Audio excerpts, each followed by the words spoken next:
Chapter 5289. Duo Shanming's originally despondent arrogance rose again. He gritted his teeth and said, "You actually don't even remember my name.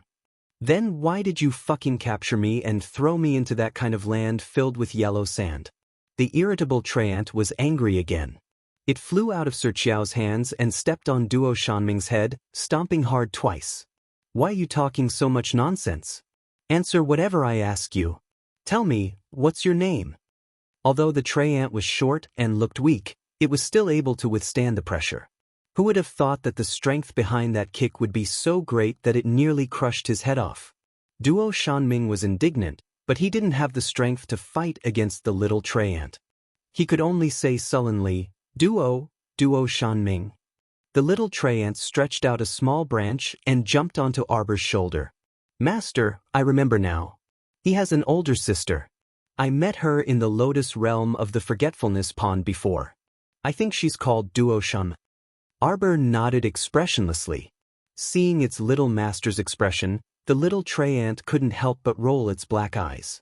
Well, no matter what Duo Shanming or Duo Shanmei, Master definitely didn't remember anything. Arbor stared at Duo Shanming for a while. "Is this person the one who drove a big ship to crash into us in the Forgetfulness Pond?" "Yes, it's the fire nightmare ship that Master kept in the realm of misfortune." The little Treant glanced at the unlucky Duo Shanming. Speaking of which, this guy was really unlucky. After being thrown into the realm of misfortune by his master, he completely forgot about it. It wasn't until a few months later that he remembered it. Of course, it was because of Qiuqiu's reminder. Otherwise, he reckoned that it would take years before Master would remember this idiot. Duo Shanming shuddered from head to toe as he stole a glance at Xiaomu. Realm of misfortune? From what the Treant said, the broken place where he was previously, with yellow sand covering the sky and rocks everywhere, was actually a realm of misfortune. But this woman, what method did she use to stuff him into that realm of misfortune? And now, how did she bring him out? Duo Shanming carefully looked at his surroundings. At first, he thought he was in a mountain forest, but when he took a closer look, he was shocked. It turned out that the leaf-like green objects above his head were actually thin, sharp blades. What was going on? Could it be that he was still not standing in the outside world? Arbor paused for a long time before responding with an "oh." Qiuqiu looked at her curiously. "Master, how should we deal with this person? Continue throwing them in." The little stoic waved her hand disinterestedly. As if struck by lightning, Duo Shanming hurriedly took a step back. His eyes stared cautiously at the stoic face, and his voice was almost mournful. What did you say? You've locked me up for so long? Why couldn't they call it even? You woman. How can you be so vicious?" "I'm not leaving. I'm not leaving. I'm not leaving," Duo Shanming yelled. Arbor blinked his big eyes and had a strange expression on his face. "Are you sure?" "I'm very sure," Duo Shanming shouted angrily. He really regretted it now. Back then, because he failed to marry Wu Chunhua, he bore a grudge against her father, Wu Cheng. In order to spite Wu Cheng, he purposely made him drive his ship to crash into this woman's ship. Who would have thought that this crash would bring him such bad luck? He regretted it very much, but there was nothing he could do. Chapter 5291. The soldiers in the outer ring retreated slightly and put away their bows and weapons in unison. Upon closer inspection, they actually saw that the cyan bird seemed to be carrying 5 people on its back. Qingwan let out a cry and swooped down.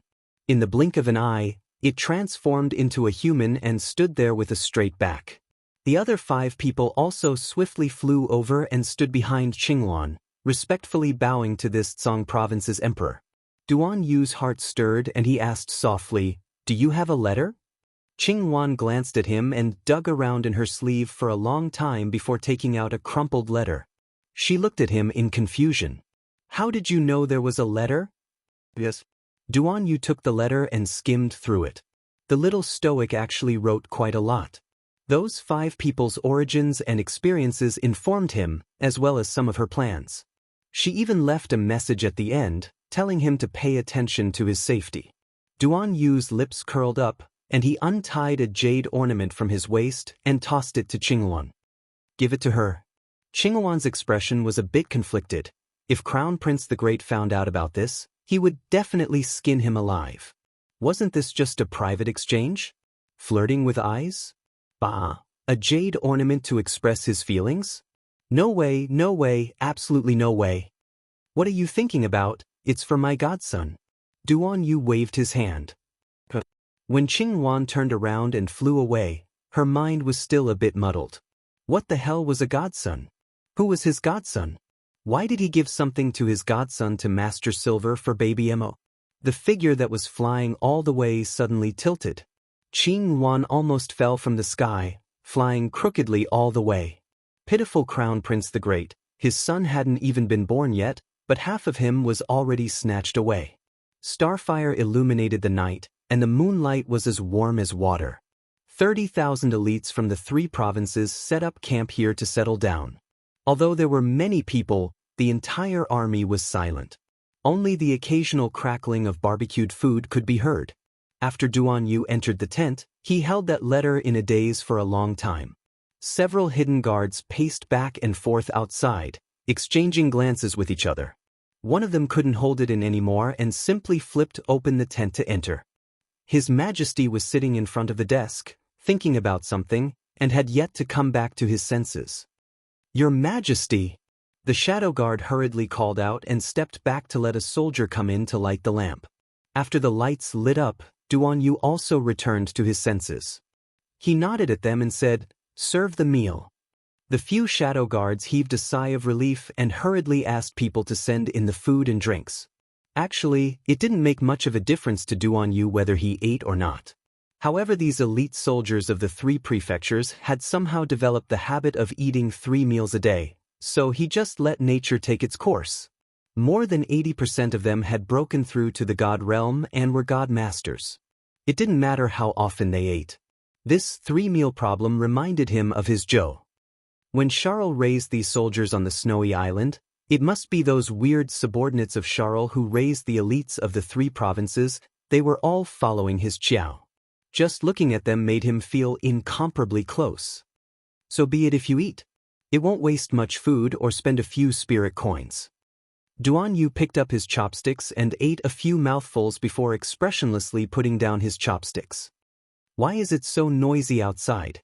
The few hidden guards also heard it. That clamor was not far from the camp, and it sounded like a woman's shriek. It was ear-piercing. Chapter 5292. This subordinate will go take a look right now. Soon, Ing brought back news. Your Majesty, it's a group of bandits who caught 2 women and passed by here. Duan Yu replied with an "oh." Seeing that he didn't continue, everyone knew that he didn't want to meddle in other people's business. However, the sudden increase in the volume of the crying caused the camp to become a bit chaotic. Ing swiftly dashed out of the tent and coldly looked at the 2 women who were rampaging inside the camp. Duan Yu walked to his side and expressionlessly looked at the rowdy scene. Several bare-chested burly men were furiously whipping at the 2 women with rods and whips. The 2 women wailed and stumbled before abruptly pouncing toward the large tent. Ing instantly pulled out the sword at his waist and held it in front of him.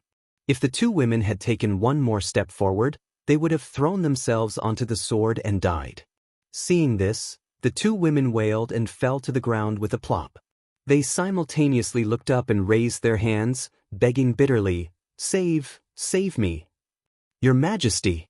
When Prince Qing's heir, Rong Qing, hurried over with his men, he saw his good king staring expressionlessly at the 2 women on the ground. 8th young Sir Qi Rui, followed behind Rong Qing and said with a chuckle, "Don't act in front of His Majesty. Let alone His Majesty, even we can see through these little tricks with a glance." Prince Rong walked up and questioned with a frown, "Why didn't you surround them? Let them barge in front of His Majesty?" The surrounding soldiers crowded forward with sharp gazes and turned their swords and spears around to aim at the 2 women sprawled on the ground. The dozen or so bandits who barged into the camp. Those people were startled and dumbfounded. 8th young Sir Qi said with a chuckle, "Everyone, don't tell me you think that the elites of the 3 provinces are so weak that you rookies can casually charge in? How can you be so naive and pure? 8th young Sir Chi chuckled. If it weren't for Prince Rong's signal to let you people in, do you think you could enter the center of the large tent in this important camp? One of the bandits gritted his teeth and deliberately put on a smile. Everyone, is there some misunderstanding? We came here by accident because we wanted to catch these 2 runaway women. Rong Qing glanced at the person who spoke and waved her hand. Dozens of swords and sabers were pressed against the man's back. As long as he uttered another word, the swords and sabers would pierce his back. 30,000 elite troops from 3 prefectures are stationed here, all pointing their swords and sabers at you. No matter how skilled and courageous a person was, he couldn't help but break out in a cold sweat and his heartbeat quickened. These people were actually able to tell at a glance that they were not trespassing unintentionally, but had done so intentionally. So the chaos in front of the camp just now was to lure them into the important area of the camp so that they could catch the turtle in the jar? Duan Yu's sharp gaze shifted slightly. The group of soldiers immediately got into formation and charged forward. In a short while, they killed the group of bandits until only 2 were left. The Emperor of Zhangzhou didn't even blink when he dealt with so many people in a matter of minutes. His merciless and cold demeanor scared the remaining 2 bandits to the point that their hearts trembled. Can you tell me now? What did the City of Shadows send you here for? Some young sir asked with a grin. One of the bandits knelt on the ground with a plop and repeatedly kowtowed to beg for mercy. Your Majesty, spare my life. Your Majesty, please spare my life. Chapter 5293. This lowly one is only an ordinary disciple of the City of Shadows. Yes, Master instructed me to investigate the situation and find out what's going on. A Master said, looking down from the reflection wall, there seems to be a figure moving. It seems that Spirit Peak Valley has infiltrated. That's right, I've long heard of it.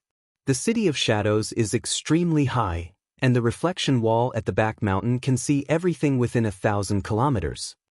Realization dawned on 8th young Master Chi's face. No wonder someone immediately came to scout the situation as soon as they arrived at Spirit Peak Valley. Presumably, the City Lord of the City of Shadows was already aware of their arrival. Duan Yu swept an indifferent glance over them and raised his hand slightly before turning to enter. Soon, 4 wretched screams were heard outside the tent. Morale was greatly boosted, and roars boomed like thunder. His Majesty has ordered that we rest on the ground for 2 hours before setting off for the City of Shadows overnight. They should be able to reach the City of Shadows gates by daybreak. However, since the other party was already aware of their movements, they would obviously be on guard. They just didn't know what would remain of the City of Shadows under the hooves of 30,000 elite soldiers. After passing through Spirit Peak Valley, the 30,000 soldiers rushed to the City of Shadows under the cover of dusk. In fact, this battle with the City of Shadows could be said to be an overwhelming battle where the strong bullied the weak. How many people did the City of Shadows have? Could it use 3,000 disciples? Or 5,000? If everything went smoothly, it wouldn't take more than half a day to conquer the City of Shadows. However, when the soldiers arrived at the city gates, 8th young Master Chi and company couldn't help but be startled. The city gates were wide open, and there was no one at the entrance. It was a desolate sight. Duan Yu blinked. They ran away? Where could they have run in such a short time? Rong Qing frowned and leaped off her spirit horse. The drawbridge at the city gates had already been lowered. Looking from here, the opposite side of the drawbridge was silent and empty. It looks like a trap, 8th young Master Chi muttered softly. Duan Yu nodded in agreement. It was indeed a trap, and it wasn't an ordinary trap. This empty city stratagem was to lure them inside. 8th young Master Chi turned to ask, "Your Majesty, how about we summon our flying beasts and fly over?" In terms of conspiracy theories, the suspension bridge in front of them must have been destroyed by someone. Even though it appeared to be in perfect condition, it was only the enemy's camouflage. The corners of Crown Prince Rong's mouth twitched. His Majesty has many teleportation talisman arrays. It would be a waste not to use them. Let's use them. Duan Yu expressionlessly glanced at him before suddenly pulling out a storage talisman. Come in. 8th young Master Chi's jaw almost dropped to the ground. Stay behind. You and Chiba stay behind. The rest of you go in first. Since the other party had come up with a strange empty fort strategy and didn't seem to want to fight them head-on, then they shouldn't blame him for making a fool of himself. Rong Qing silently took the storage talismans and put them into the storage talismans in groups of 1,000. Fuck. Just how many storage talismans did the little stoic crown princess give His Majesty? Why do I feel that Her Majesty will make me bleed? Crown Prince Rong silently stuffed a blank jade talisman into his waist and threw the rest back to His Majesty.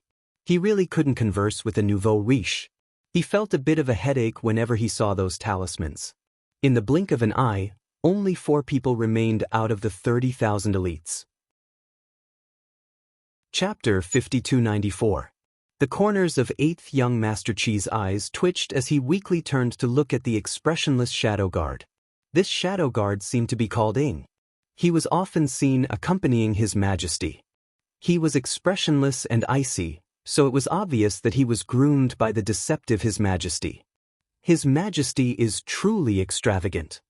8th young Master Chi was truly at a loss for words. As the number 1 talisman patrician family in Song Province, their Chi clan had never seen anyone take out so many storage jade talismans. It's all right. Duan Yu put away the jade talismans and stored the storage talismans containing 30,000 elite soldiers into the space ring on his finger. He then said, "Let's go." At his command, the other 3 leaped at the same time and followed him across the suspension bridge. 8th young Master Chi even tossed a flying dagger onto the bridge, waiting to watch a good show. To everyone's surprise, with a thump, the dagger stabbed into the center of the suspension bridge. The entire bridge only trembled slightly for a moment before it stopped shaking. Shadow Guarding lowered his eyes and secretly twitched the corner of his mouth. His Majesty, 8th young Master Chi, and heir apparent Rong Qing. These 3 people with super high IQ combined were analyzing the possibility of someone setting a trap on the suspension bridge. They definitely couldn't step on it or they would fall into a trap. In the end, the other party didn't set any traps at all, and they were the only ones who were nervous for nothing. 8th young Master Chi pointed at the suspension bridge and said, "Do the opposite and treat it with caution." Heir apparent Rong nodded in agreement. That's probably the case. Ing, can you 2 stop praising each other's IQ? His Majesty has already flown far away. Seeing that Duan Yu's figure was as fast as lightning and left them far behind, the 3 hastily chased after him with all their might. However, as they chased, their expressions slowly froze. Something wasn't right. Why was the distance between them not too far and not too close? It was as if His Majesty was always in front, but they couldn't catch up no matter how hard they chased. 8th young Master Chi was the first to react. It's a talisman array. Good Lord, there was no trap on the suspension bridge, but a trap was set up after crossing it. It was even a trap array for Dao obstruction. Come with me. At that moment, His Majesty's voice rang in their ears. The 8th young Master Chi turned around and almost broke out in a cold sweat. He saw that His Majesty was following closely behind the 3 of them like a ghost, only a few feet away. However, the 3 of them did not notice that he had appeared behind them. Oh my God, can you not scare me? That's not right. I clearly saw you running ahead of us just now. Duan Yu waved his hand, and a guide talisman floated up and down in front of him. I ran for a while and realized that something was wrong, so I turned back to look for you.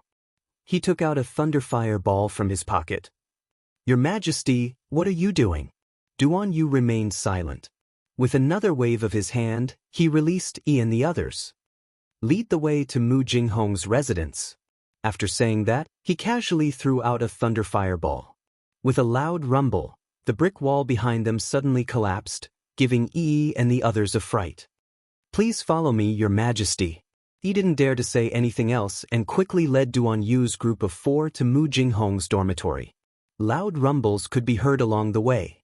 Duan Yu threw out firearms along the way. When he saw everyone looking over, he kindly asked, "Want one to play with?" Chapter 5295. Rong Qing and the others glanced at him exasperatedly. Thank you, Your Majesty.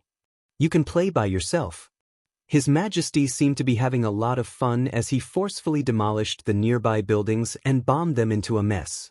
As his subordinates, the most important thing for them was as long as His Majesty was happy. I'll blast a path out here so we can walk more safely. Duan Yu turned around and explained to them, there are trapping arrays nearby, so we might get trapped inside if we're not careful.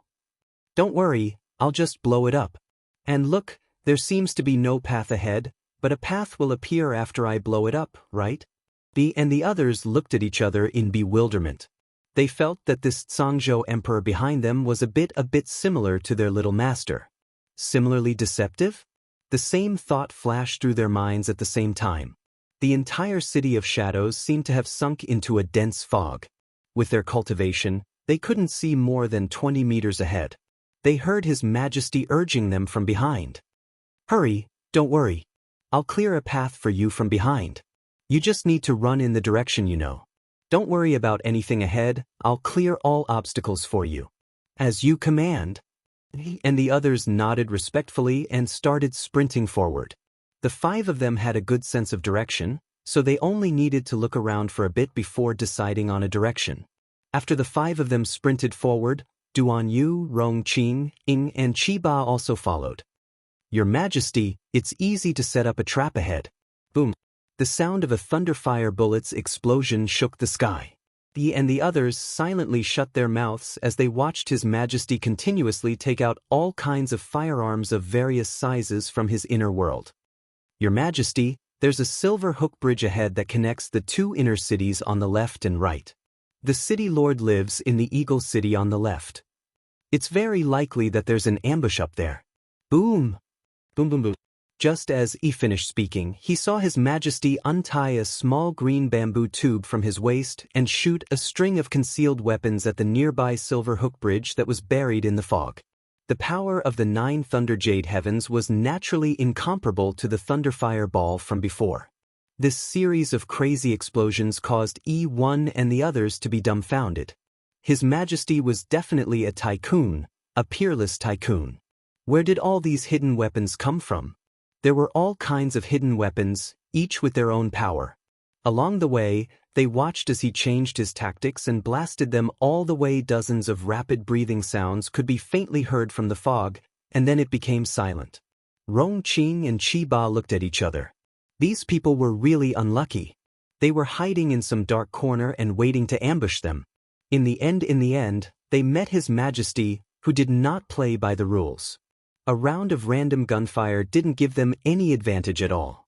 Instead, many people lost their lives. City Lord Mu Jinghong, who was standing in front of the main hall of Eagle City, was jumping up and down in anger as he cursed. Mu Xiaoxue, who was hiding behind him, was already trembling in fear. Father? Now what should we do? Today, I worked overtime and came back late. I didn't have time to write. I'm going to sleep. Let me inform you. Make up for it tomorrow. I probably have to visit Grandma in the hospital during the day. Judging from the situation, if I don't make up for it during the day, I'll make up for it at night. I'll finish it. Chapter 5296. Mu Jinghong was annoyed. At this moment, how could she be in the mood to comfort her frightened little daughter? Beside Mu Xiaoxue stood a slightly plump young man with a smile on his round face. Seeing Mu Xiaoxue frightened, he hurriedly stepped forward and took the initiative to put his arm around her shoulders. He comforted her in a low voice. Sister Xiaoxue, don't be afraid. Nothing will happen. Brother Kong. Mu Xiaoxue wiped her tears with a handkerchief and quietly glanced at her father's back. She said softly, I'm worried about father. Kong Yaofa hugged Mu Xiaoxue and comforted her again. Don't worry, Uncle Mu has a way to deal with it. Is that so? Mu Xiaoxue's gaze swept across the screen wall in front of her. She saw flames soaring into the sky. Countless buildings in the city had been razed to the ground by firearms. Judging from the situation, could the City of Shadows really survive the night? Not good, City Lord, City Lord. A cry of alarm came from behind everyone. Mu Jinghong's eyelids twitched fiercely, and he fell into a deep rage. Since 2 hours ago, he had been receiving all kinds of not good reports. The news came one after another, and there was no good news at all. When was there a time when it wasn't bad? There was no better news, only worse. So when he heard the words, "not good," now, he was furious and wanted to kill the guard in front of him. When the guard who came to report the situation saw the city lord's murderous expression, he immediately took a step back in panic. He knelt on the ground with a plop and kowtowed repeatedly, City lord madam she. Mu Jinghong roared, "If you have something to say it quickly. Why are you stuttering?" It was tiring to listen. How could he raise such a group of useless subordinates? What happened to Zhuyen? Say it. Madam packed up a lot of valuables and left from the back slope with eldest miss and eldest young master. What? Mu Jinghong almost spat out a mouthful of blood. Zhuyen actually left with her children? Was there anything more despairing and infuriating than this? When the city was destroyed, his wife and children abandoned him first. This was his, Mu Jinghong's, good wife and good children. In the face of a great disaster, each of them flew off separately. This was really good, really good. Mu Jinghong was so angry that she almost broke her teeth from clenching them. She looked up to the sky and let out an angry roar as if she had gone mad. Mu Xiaoxue hid beside Kang Yaofa and was so scared that she did not even dare to breathe. Guishuan, who was standing behind the two, clenched her fists tightly as she looked at the chubby young man with uncertain eyes. This fatty was the young master of the Kang family and was originally the fiancé of the eldest miss, Mu Feixia. Later on, for some unknown reason, he got together with little junior sister. Now that he had broken off the engagement with eldest miss, he claimed to be little junior sister's fiancé, which made Guishuan gnash her teeth in hatred. He never thought that after killing Zhao Yi, another Kang Yaofa would jump out. How could he not be enraged? Guishuan's face was gloomy as he looked at the two people standing in front of him. He thought to himself, one day, I'll kill this Kang Yaofa as well. Big brother, big brother. Wearing two thick fur cloaks, the third city lord ran over with a sullen face. He could not help but ask, Big brother, do you really want to join Tianyun? Just now, his second brother sent someone to inform him to prepare for war.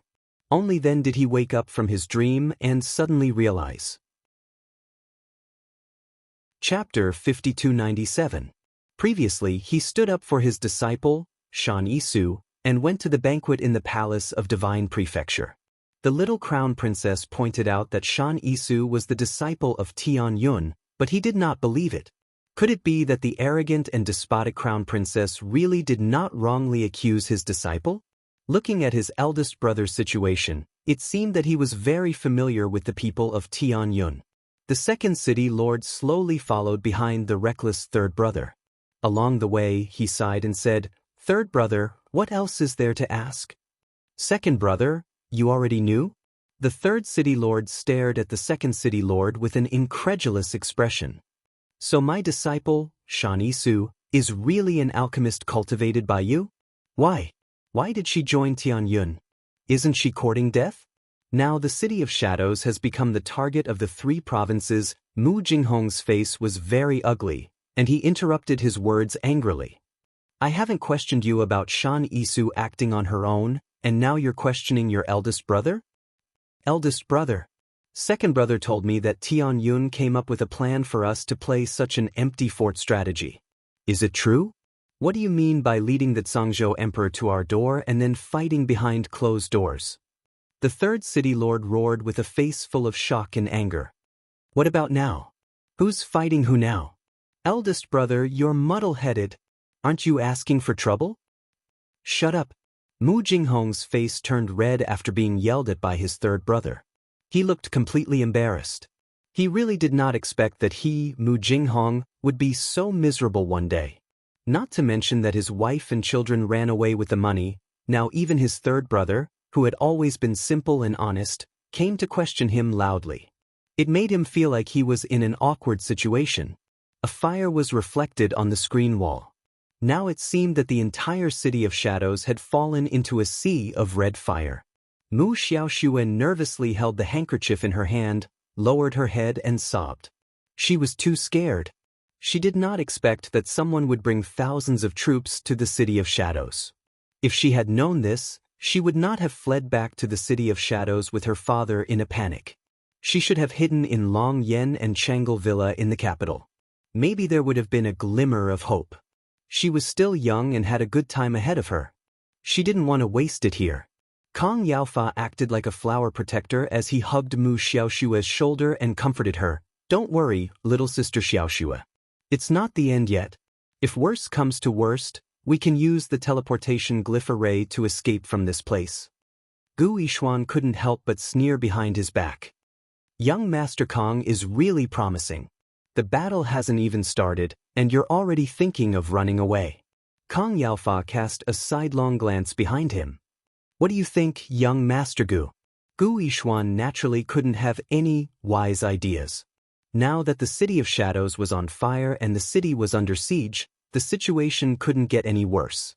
However, when he saw Kong Yaofa's pretentious look, he couldn't help but get angry.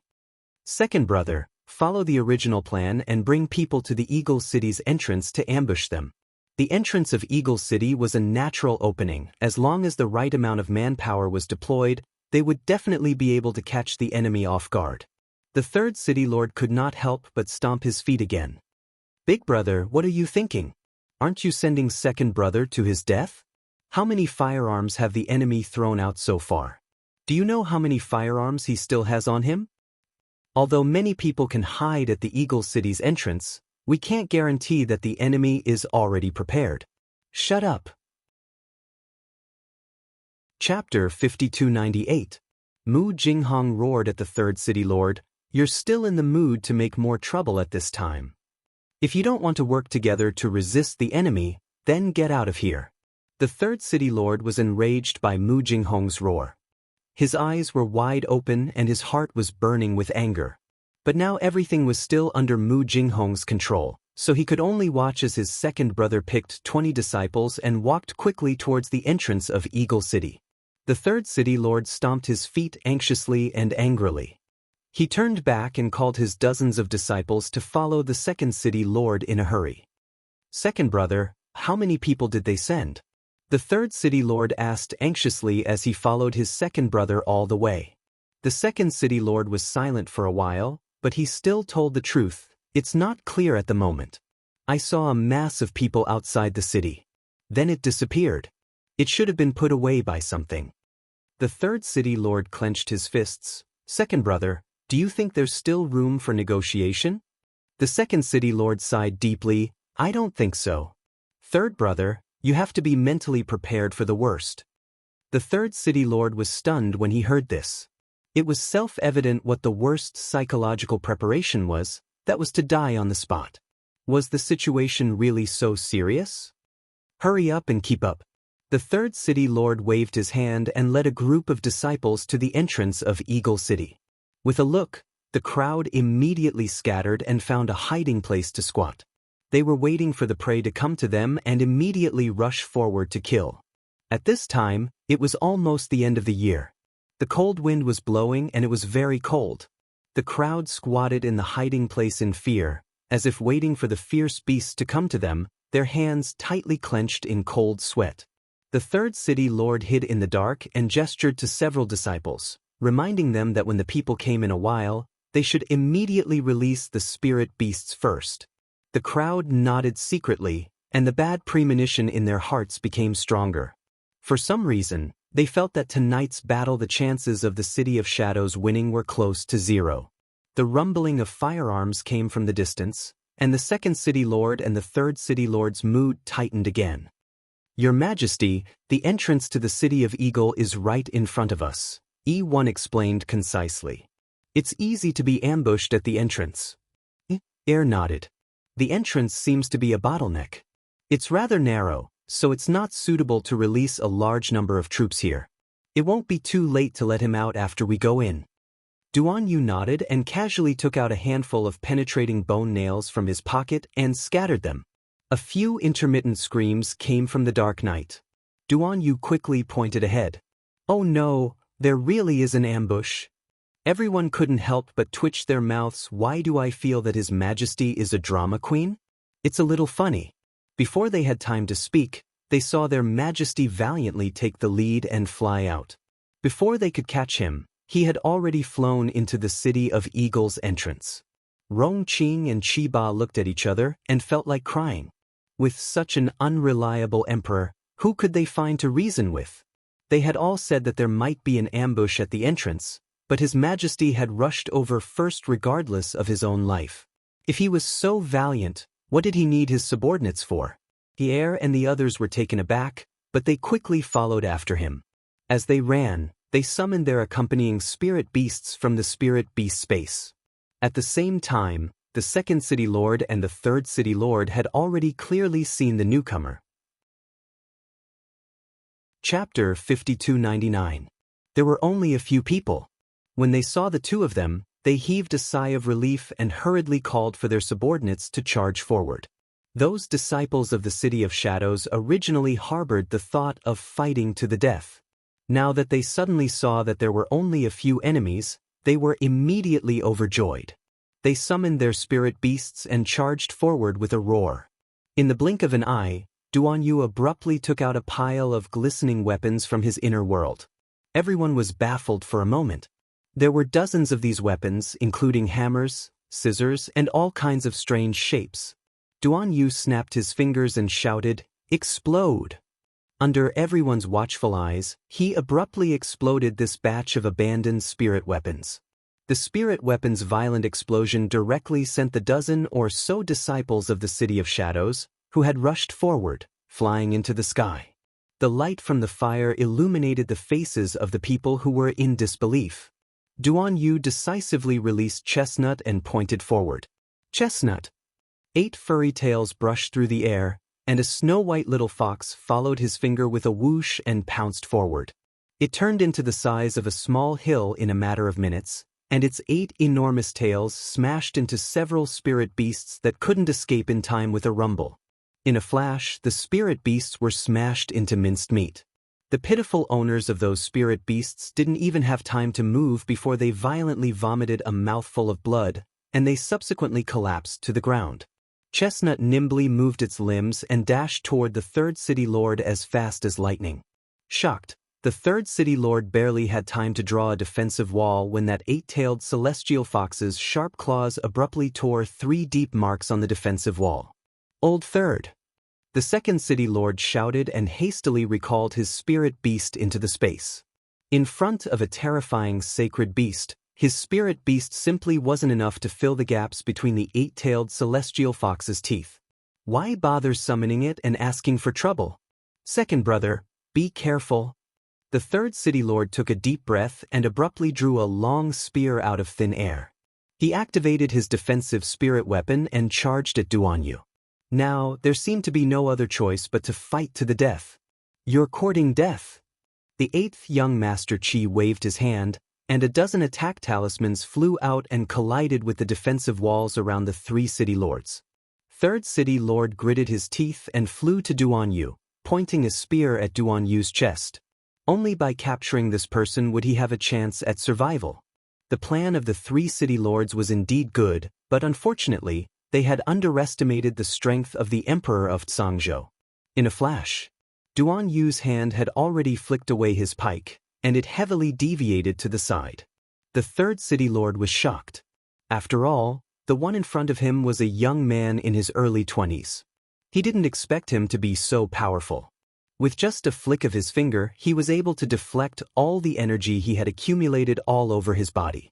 Alarm bells rang in his heart, and he was about to turn around and flee to a safe place. Suddenly, the young man in front of him moved his finger and drew out a long curved shadow. A silver flame that seemed to have no temperature was bent into the shape of a bow in his hand. The arrow on the bowstring took shape in a matter of seconds. This kind of mastery of the fire spirit made the third city lord stunned. This was impossible. No one in the world could control the fire spirit so skillfully. And what was this pure white flame that didn't seem to have any temperature at all? Chapter 5300. The third city lord's heart trembled slightly, and he subconsciously wanted to dodge backward. Hearing the second city lord's anxious roar, the third city lord took heavy steps. Only then did he clearly feel that his entire body seemed to have been frozen in midair. He only managed to take one step before his entire body was completely frozen. 5 to 6 immobilization talismans faintly floated in midair around him. That youth had already sealed off his escape route when he made his move. The third city lord glared at that youth in astonishment. In the cold wind, under the night sky, this young monarch's expression was almost frighteningly calm. His long hair swayed slightly against the wind. His pair of resplendent and bright eyes stared fixedly at him, and his entire body was filled with a frightening aura of death. The demon emperor's fire transformed into a fire spirit arrow. With lightning speed, it almost arrived in front of the third city lord in a breath's time. It directly pierced through the heart of the third city lord, who was unable to move. "Third brother!" The second city lord's mournful scream came from behind. He staggered a step forward, barely managing to block the fierce attacks from both Crown Prince Rong and 8th young Master Qi. In the end, the second city lord couldn't withstand it, and his body abruptly fell to the ground. When he looked up, a bloody flower exploded on the third city lord's chest, and his entire body emitted bright and beautiful flames as if he was ignited by fireworks. The third city lord was ignited from head to toe like a large human-shaped mushroom, and a mushroom cloud sprayed out of his head, and then there was no end. His body was burned to charcoal by the silver-white flames. However, in the blink of an eye, he turned into a handful of ashes in that low-key flame that did not ignite, and scattered in all directions. "Third brother!" The second city lord cried as he sprawled on the ground with tears streaming down his face. His hateful gaze landed on Duan Yu, and he looked like he couldn't wait to devour Duan Yu's flesh and bones. This lofty monarch merely glanced indifferently at his third brother, who had turned into flying ashes. That glance was like looking at a small ant crawling on the ground. It was incomparably arrogant, containing supreme contempt and endless ruthlessness. The second city lord forcefully pounded the ground and staggered up from the ground. He used a black spear to support himself on the ground to prevent himself from falling. The remaining dozen or so disciples of the City of Shadows either looked pale or had fear in their eyes. They huddled around the second city lord, trembling in panic. In their eyes, the plain-clothed emperor of Zhangzhou was so handsome, but he was as dark and frightening as a ghost. Their third city lord was taken care of in one blow. With so many people present, who could be his match? No one had the strength to fight against him. They were all very clear about the strength of the third city lord. To be able to crush the third city lord like crushing an ant with just one blow, this person's strength must be above mystique venerable rank, right? Let them, a group of deity realm minions, deal with a transcendent realm mighty figure. All the disciples of the City of Shadows felt a sense of sadness in their hearts. Facing a transcendent realm expert, no matter how they struggled, they could not escape death. Everyone in the City of Shadows colluded with the Heavenly Fate dynasty to harm the compatriots of the 3 provinces. This crime is unforgivable and deserves 10,000 deaths. Duan Yu's cold voice drifted in the dark night. He waved his hand, and a faint sneer slid across his lips. Chapter 5301. The disciples of the City of Shadows, who were originally looking at each other in a trance, involuntarily widened their eyes. Hundreds of black figures suddenly appeared behind this Zhangzhou emperor. Every second, hundreds of figures would appear from behind him. Hundreds of figures would appear one after another. They lined up in 4 rows, standing neatly behind this expressionless Zhangzhou emperor. Cold sweat dripped down from the second city lord's head. Look at this lineup. His Majesty had indeed brought thousands of people with him. Unless they had someone to help them, otherwise the foundation that the City of Shadows had built over so many years would be destroyed today. Duan Yu lightly waved his hand and said indifferently, "Kill them all on the spot." Kill. Impassioned roars erupted from all around. The elites of the 3 provinces had been cooped up in the storage talisman for a long time. Now that they were released, their momentum was greatly boosted. The second city lord tightly gripped the black spear in his hand, and his eyes widened in shock and fury, revealing a helpless expression. "My life is over today." The second city lord closed his eyes and shouted angrily, "Go!" However, the numerous disciples of the City of Shadows simultaneously retreated more than a dozen steps at his command and turned to flee for their lives. The second city lord stared dumbfoundedly at this scene before him. In the blink of an eye, the elites of the 3 provinces had already rushed to his side. Dozens of long swords stabbed at his body. The second city lord didn't want to sit and wait for death, so he could only flee in panic. He was in dire straits as he resisted everyone's pursuit. Those dozen or so disciples of the City of Shadows didn't manage to escape far before they were all slaughtered by the elites of the 3 provinces who surged forward like a tidal wave. Their speed was so fast that it left people speechless. Everyone was clearly a God realm expert, but under the siege of the elites of the 3 provinces, the dozen or so disciples of the City of Shadows had no power to resist. Waves of bird cries came from the sky. Duan Yu expressionlessly looked up. He saw a dense mass of fine-necked, eagle-bodied beasts rapidly moving over along the dark horizon. Duan Yu was already prepared and raised his hand slightly. Dozens of spirit stone cannons were pushed out. The muzzles of the cannons were aimed at the sky in an orderly manner. Then a series of loud rumbling sounds rang out. The spirit stones were thrown in handfuls after handfuls, and the sound of the cannon rumbled. A certain emperor did not care about the consumption at all and kept waving his hand to let the people behind push the spirit stone cannon forward to fill the position. After the first round of bombardment was over, when the spirit stones were loaded, he had the people behind him take over and continue bombarding. The unlucky eagle beasts were still struggling in the air when they were bombarded by the cannons, unable to descend, unable to go up or down. It was as if they had deliberately flown here to seek death. They were bombarded by more than 20 spirit stone cannons from the front and back, causing them to fall from the sky one after another. The elites of the 3 prefectures had originally been divided into 300 small teams. Each team consisted of 100 people, and each team took turns to defend a direction.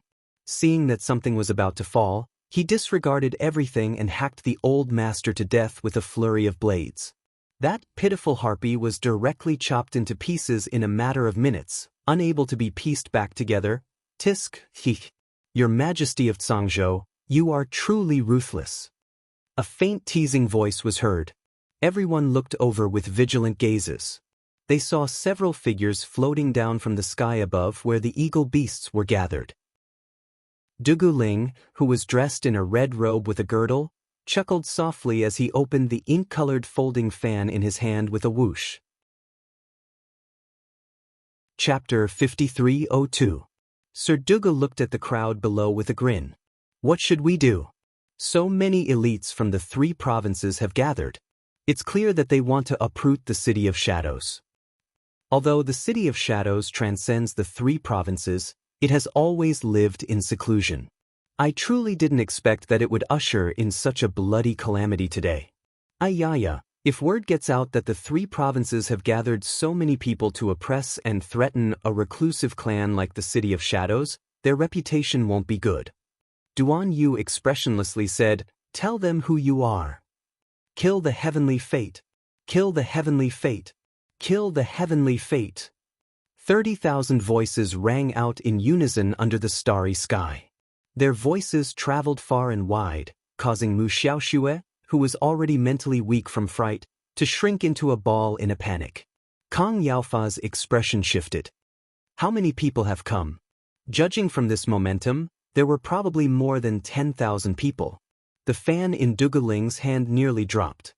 He speechlessly smacked his lips and pitifully glanced at Duan Yu.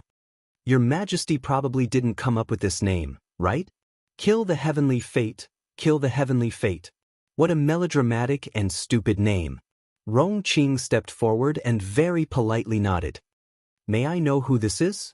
Dugu Ling also very politely replied. This one is the Hall Master of the Star-Picking Hall, Dugu Ling. Hall Master Dugu. The name, Kill the Heavenly Fate, was given by our Crown Princess of the Divine Province. Vassal Prince Rong pointed at the horizon and cupped his hands in apology. Please forgive me for my rudeness, Hall Master. Duan Yu speechlessly twitched his mouth. Why did it feel like this brother of his was a bit retarded? Sometimes Duguling was also speechless. As expected, only the little crown princess could come up with such a simple, straightforward and murderous name. Sigh, what a cold-blooded, heartless and vexing little thing. Duguling pitifully blinked. Can I see her? Rong Qing shook her head. You can't see her, and she also won't see you. We are people from two different worlds. Our organizations are different, our goals are different, and our missions are also different. I hope you won't have any more improper thoughts. Duan Yu, 8th young Master Qi, held back his laughter and coughed lightly to interrupt Rong. Rong, now is not the time to reason with them. Then, he cupped his hands at Duguling and felt that his actions were a little foolish. Both sides were enemies. What was the point of arching? She had been with second young Master K for so long that her behavior was starting to resemble him. Hall Master Dugu, you've brought so many eagle beasts here today. It's obvious that you're here to support the City of Shadows. Duguling said innocently, what if I insist that I'm just passing by? A soldier suddenly jumped out, raised his saber and shouted angrily, kill, kill, kill. Even if they're just passing by, we'll kill them. Duan Yu was taken aback. He didn't expect a soldier to suddenly jump out from behind him. Several voices were heard in unison. That's right. The Crown Princess has given the order to kill members of the Tianyun group. He would definitely slaughter everyone in the Heavenly Fate realm. It didn't matter if it was just a passerby, even if it was just a chicken raised by All Seer's family. We can't let him go either. Kill, kill, kill. Slaughter all the animals of the Tianyun group. Kill all the dog heads of the Tianyun group. Long live the Crown Princess. Eternally immortal. Duan Yu. Duguling's mouth twitched. Just how much did the little Crown Princess have against them? Look at how she had educated a bunch of hot-headed subordinates. Done. Chapter 5303. The young Crown Prince Consort would live on for all eternity. Duguling's face darkened amidst the drum-like chants. This blind worship was simply comical. It was clearly an extremely infuriating matter, but why did it seem a bit funny now? You have to maintain your rationality. Hall Master Dugu cried out pitifully. He blinked his eyes and looked at the group of soldiers on the left and the group of soldiers on the right. You can't overly blindly worship little Crown Princess. Duguling mused what kind of bewitching potion this imp fed the soldiers to make them worship her like this. He reckoned that it really was little Crown Princess who used her identity as a pill alchemist to obtain many pills that could allow people to advance quickly and safely. So these soldiers from the 3 provinces had all become the little Stoics' die-hard fans without any surprise? It had to be said that Sir Dugu's brain turned rather quickly and guessed the crux of the matter. The Jewel Sky's Jade Dragon pills that little Crown Princess distributed had indeed won her a group of loyal die-hard fans. Regardless of whether they were from the Divine Province or not, they were extremely jubilant when they called her Crown Princess. Everyone, don't listen to this guy's nonsense. Kill him. A soldier yelled furiously, and everyone shouted in unison. The crowd's fervent enthusiasm scared Hall Master Dugu into repeatedly retreating, aggrieved and pitiful. You guys, don't be so agitated. Hall Master Dugu stretched out his hands and pressed them down, making a "please be quiet" gesture. Duan Yu glanced at him and suddenly chuckled. There's no use stalling for time. Duguling's expression flickered, and he couldn't help but inwardly praise. Sigh, any little tricks were truly useless in front of smart people. I heard that the City of Shadows has an incredible city-guarding treasure. It's called fire-glazed glass. It's divided into levels 1 to 9. Duan Yu curled his lips and looked meaningfully at Duguling. Mu Jinghong is plotting something? Duguling couldn't help but inwardly admire him. It was said that the rulers of the 3 provinces weren't easy to deal with. This Zhangzhou emperor thought for a moment and connected the dots to the fire-glazed glass. He didn't need anyone to point it out. Duguling couldn't help but admire his brain. Take a guess. Duguling had no choice but to continue delaying. Mu Jinghong said that he would need about an hour to set it up. As for how to set it up, he had no idea. In the end, he was not familiar with the terrain here. Everything depended on what City Lord Mu did. I'm guessing that old geezer Mu Jinghong will risk his life and abandon this city in a futile attempt to bury us here. Duan Yu couldn't help but snicker. Will that work? I don't know. Dugu Ling exchanged glances with him, then suddenly took a step back. A silver flame streaked across the sky and landed on Dugu Ling's back with a swoosh. The burning flame soared into the sky. The two disciples behind Dugu Ling couldn't dodge in time and were set on fire. They screamed and fell from the sky. She threw herself onto the ground and rolled several times before hastily reaching Duan Yu. Crown Prince Rong pursed his lips tightly as if he was facing a great enemy. He raised his hand and hundreds of soldiers rushed forward. They drew their swords and slashed down in a flurry, killing the two unlucky fellows on the spot. Blood splattered everywhere, and the second city lord's heart was filled with iciness. Dugu Ling dodged very quickly and disappeared into the pack of harpies in the blink of an eye. He quickly shifted to the back. Hall Master Dugu. Chapter 5304. The second city lord couldn't help but panic and hurriedly shouted. He was currently surrounded by the soldiers of the three provinces, so he had basically fallen into the enemy's hands. If it weren't for Hall Master Dugu's help, he definitely wouldn't have ended well today. Therefore, when he saw Dugu Ling planning to slip away, he was very anxious and couldn't help shouting. In fact, Dugu Ling had already seen the second city lord being besieged. Given the current situation, it was absolutely impossible to rescue the second city lord. Moreover, Mu Jinghong just called him over to buy some time and didn't ask him to help the second city lord escape. Since that was the case, he didn't need to meddle in other people's business. The second city lord watched Dugu Ling swagger away, and he was both anxious and angry. He quickly turned to look. Only to see the flood-like iron guards of the three states surrounding him, there was nothing he could do. The second city lord was instantly disheartened. He threw away the black spear in his hand and simply allowed himself to be captured. Everyone tied him up and brought him to Duan Yu. In kicked the second city lord's leg, causing him to kneel on the ground with a plop. Although the second city lord was resentful, he was naturally very helpless when his life fell into someone else's hands. Did you see that? Duan Yu curled his lips at him and said with a spurious smile, "The city of shadows you believe in will only consign you to eternal damnation in the end.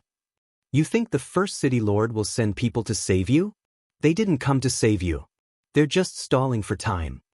The second city lord straightened his neck and said coldly, "Kill me or torture me as you wish. Since I've already fallen into your hands, I'll be at your disposal." "Of course I will punish you." Duan Yu nodded. "Do you think you're a good person? You helped Mu Jinghong cooperate with the Heavenly Fate dynasty and secretly harmed countless innocent people. We're only enforcing justice on behalf of the heavens by executing you." The second city lord's eyes revealed substantial murderous intent and anger. He raised his head to glare at Duan Yu and roared, "The winner takes all. I have nothing to say.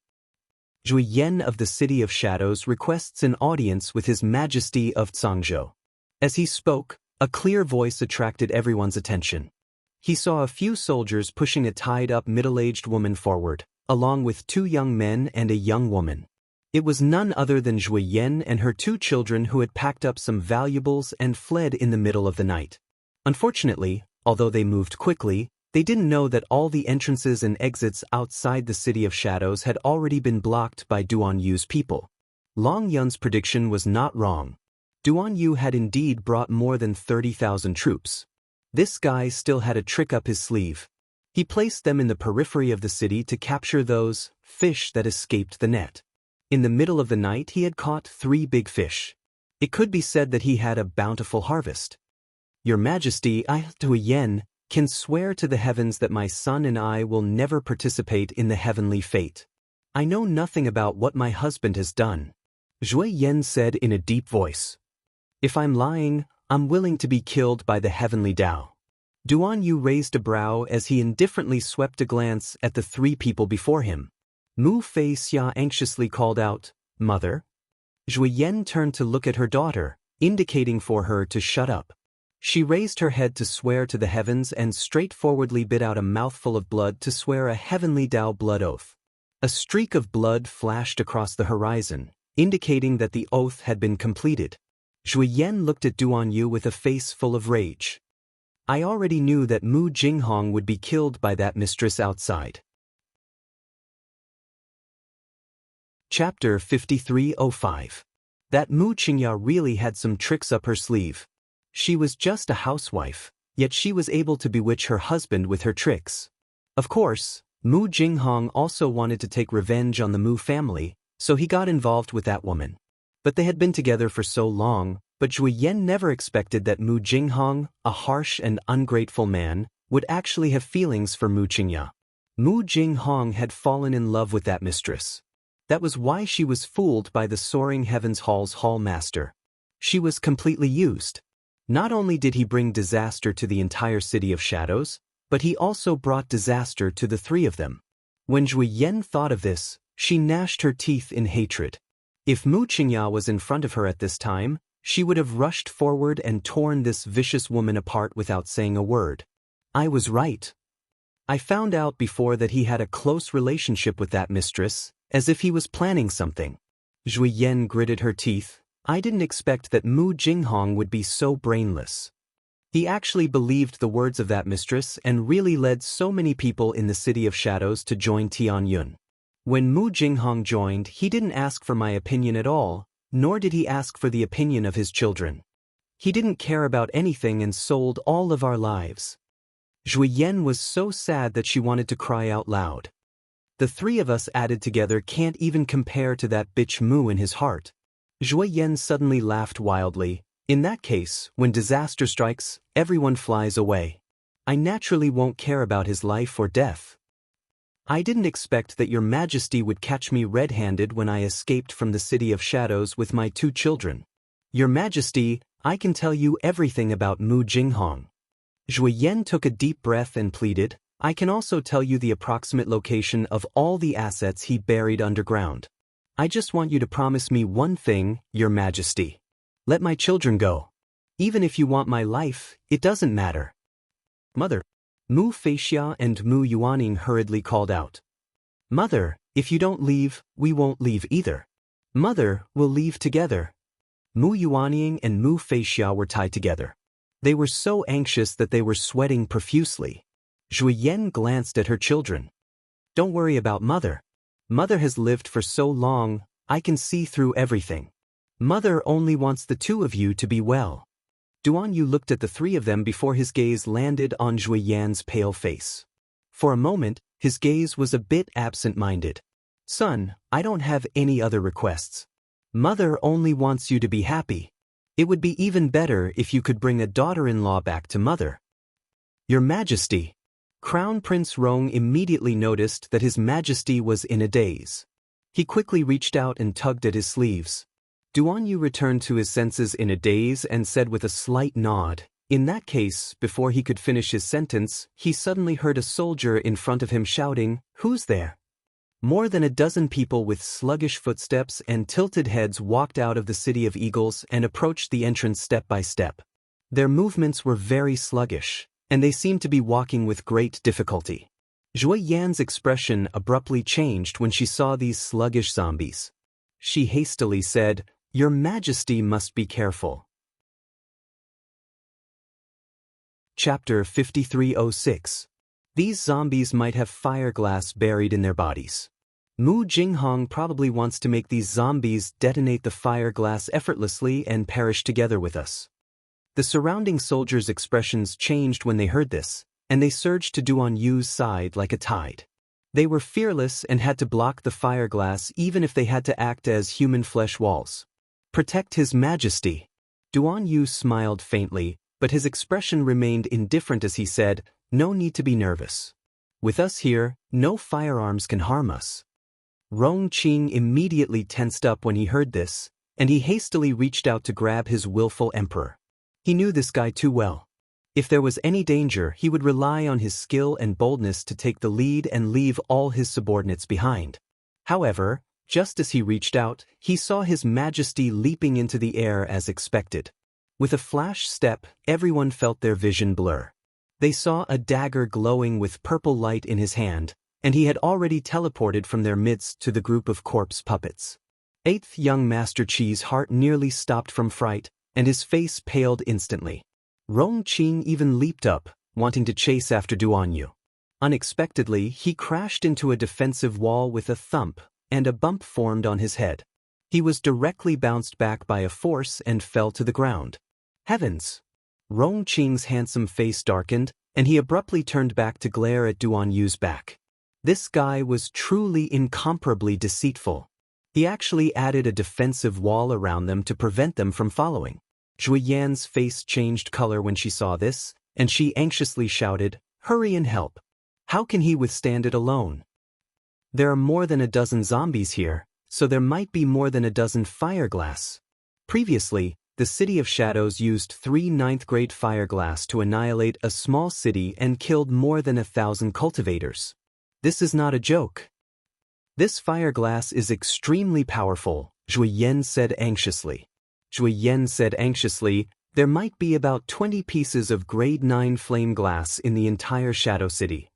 I'm guessing that there might be fireglass buried in each of these zombies." Boom! A soaring flame instantly interrupted Zhui Yan's chatter. Everyone felt that the ground was shaking slightly. Everyone couldn't help but sway left and right along with the shaking of the ground. Rong Qing's darkened face turned ashen. She squeezed through a group of soldiers from the 3 continents and charged forward with all her might. However, he was still blocked by the defensive wall in front of him. Who could break the defensive barrier set up by a transcendent god?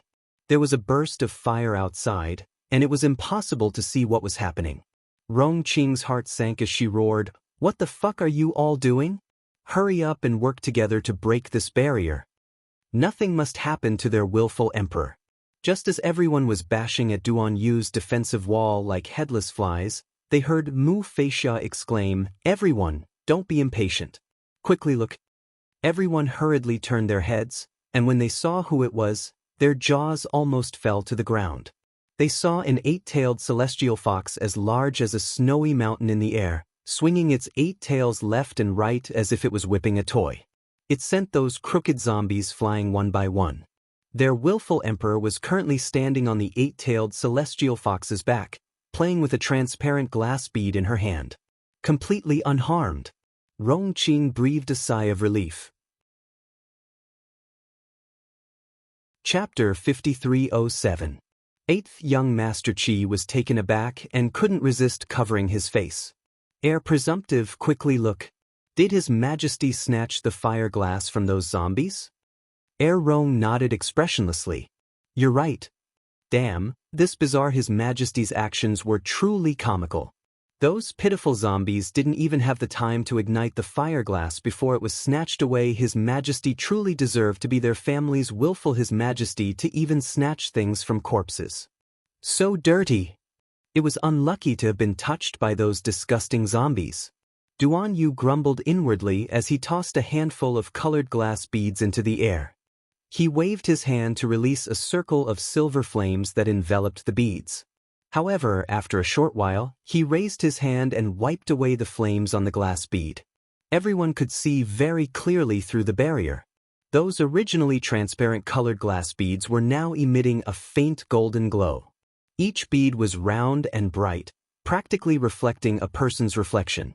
The city lord's wife, Zhui Yan, who was originally worried, silently shut her mouth. Her voice was a bit dry as she said, "His Majesty's actions are truly beyond our expectations." Could it be that he had smelted the fire-glazed glass again with his bare hands? From the looks of it, this firearm seemed to be even more resplendent and dazzling after being refined again. Its power was probably far greater than before. Heir Rong and the others involuntarily chuckled. They really wanted to tell this Madame Mu that she wasn't the only one with this idea. They also felt that this His Majesty's actions were rather out of line. Duan Yu took out a box and tossed all the colored glass beads inside. That not-so-gentle technique made the onlookers tremble in fear. He was truly the ancestor of playing with fire. He wasn't worried that these things would explode in his hands. After doing all this, Duan Yu tossed the box back into his inner world and leaped into the midst of the zombies. He raised his hand and used the purple shadow dagger to knock on the head of one of the zombies. In a split second, everyone watched as the group of zombies surrounding him suddenly disintegrated into fine powder and dissipated with the wind. Duan Yu stood in the midst of the dispersing powder and looked over indifferently. Due to the airflow around his body, the scattered dust didn't touch his body at all. From the beginning to the end, he was very calm and collected, as if he hadn't killed more than a dozen corpse puppets and resolved the crisis of the fire-glazed glass. The mouths of Zhui Yan and the others immediately opened wide. For a moment, they did not know what to say. Heaven and earth could bear witness that this was the first time they had seen someone use the strength of one hand to turn a group of corpse puppets into ashes. The worst thing was that a powerful firearm like the fire-glazed glass was like a toy in his hands. He could do whatever he wanted with it. A trace of bitterness once again surfaced in Zhui Yan's heart as she shook her head speechlessly. What kind of powerful enemy did the City of Shadows provoke? Mu Jinghong was too confident in herself. Little did they know that the world had long since belonged to those astonishingly talented young people. Duan Yu removed the defensive barrier and waved his hand. His gaze landed on Zhui Yan, and his lips curled into a faint smile. "Madam Mu, please." Zhui Yan's heart relaxed slightly. She was very clear that this meant that His Majesty had accepted her surrender and was willing to spare her children. She couldn't help but rejoice in her heart. If she hadn't made the prompt decision to swear the Heavenly Dao blood oath, who knew how long she would have to explain before the other party would believe her? Chapter 5308. Thank goodness, everything did not turn for the worse. Zhui Yan nodded lightly in Duan Yu's direction.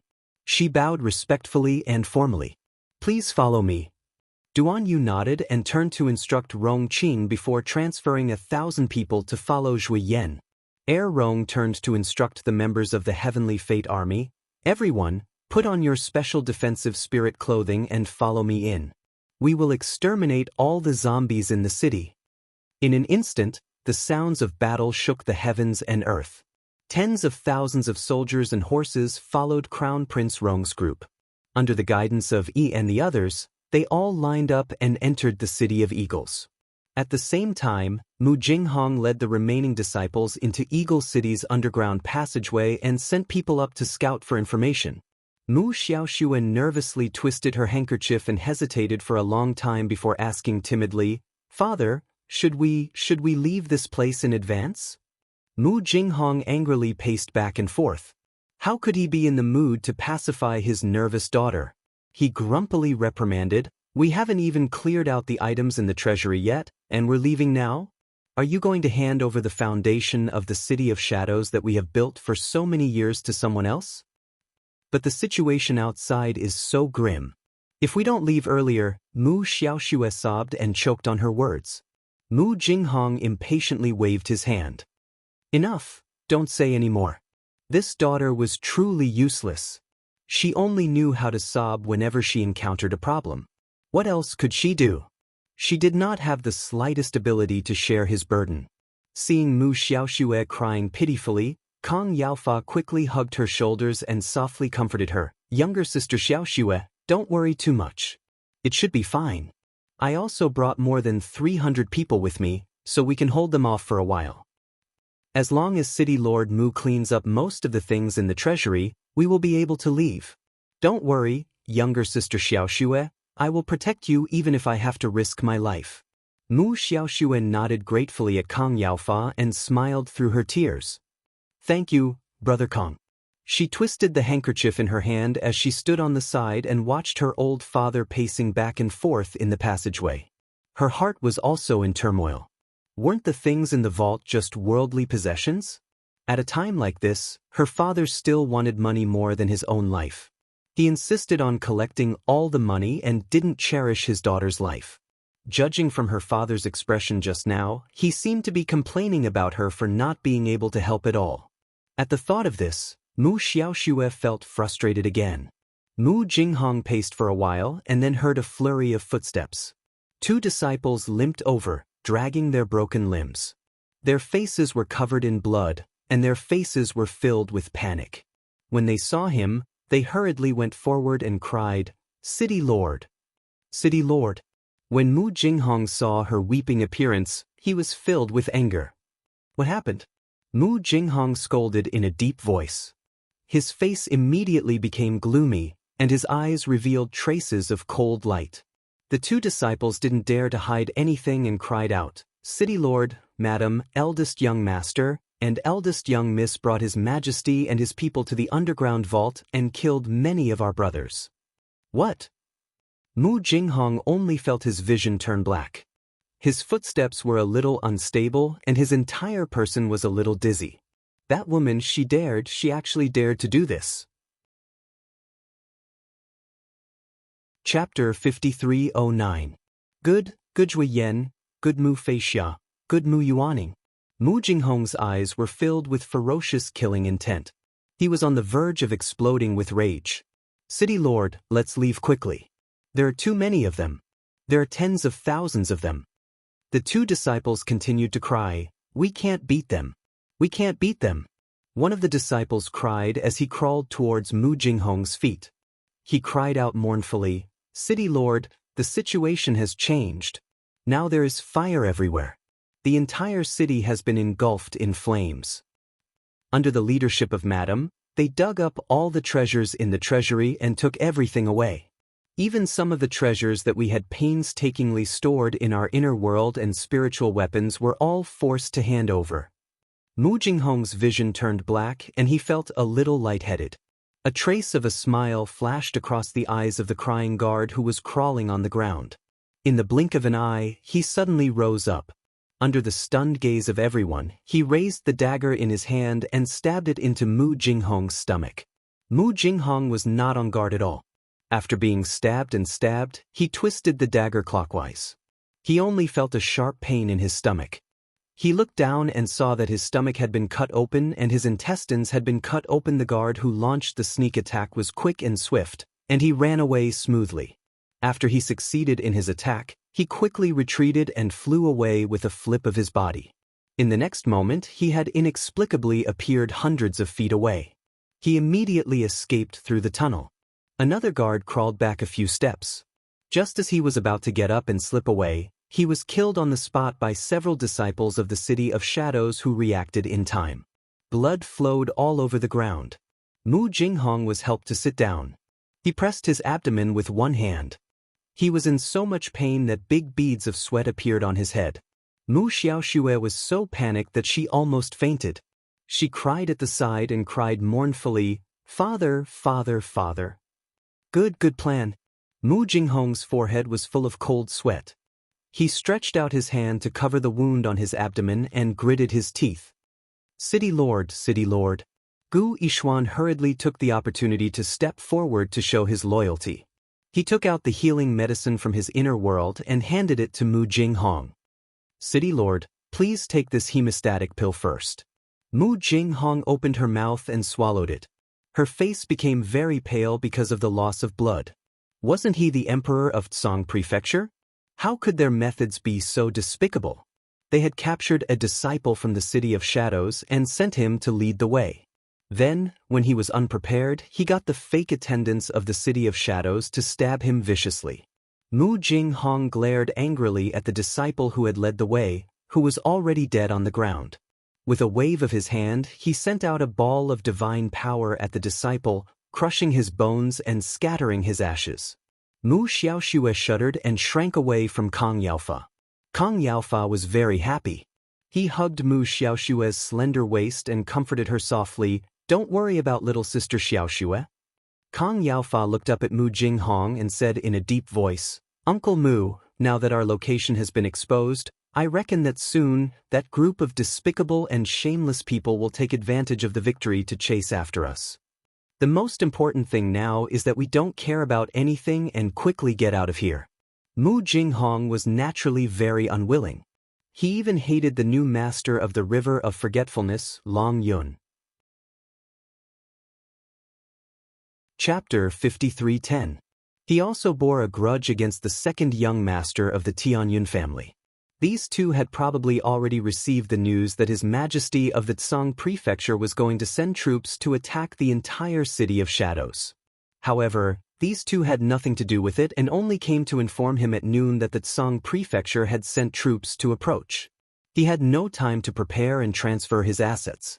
Therefore, he could only pick up the important things in this underground vault and stuff them all in his inner world. He had asked people to take the few storage spiritual weapons and hurriedly went to the vault to pack some things. In the end, he was intercepted midway. Now that he thought of the materials in his underground vault and the dozen or so pieces of level 9 fire glass he had stored there, he felt very uncomfortable. He could only blame himself for having too few storage spiritual weapons on him. His inner world was only about 5 cubic meters, so he couldn't stuff many things. What a pity, what a pity, the things he had collected over the years were all gone one day and benefited others. He really couldn't accept it. Father! Mu Xiaoxue saw that he had been beating his chest and stamping his feet for a long time without saying a word. She couldn't help but call out, "Father!" In the current situation, she had to leave whether she wanted to or not. Was she really going to stay here and wait for death? Fight with others head-on? She was still young and hadn't found a suitable husband to marry.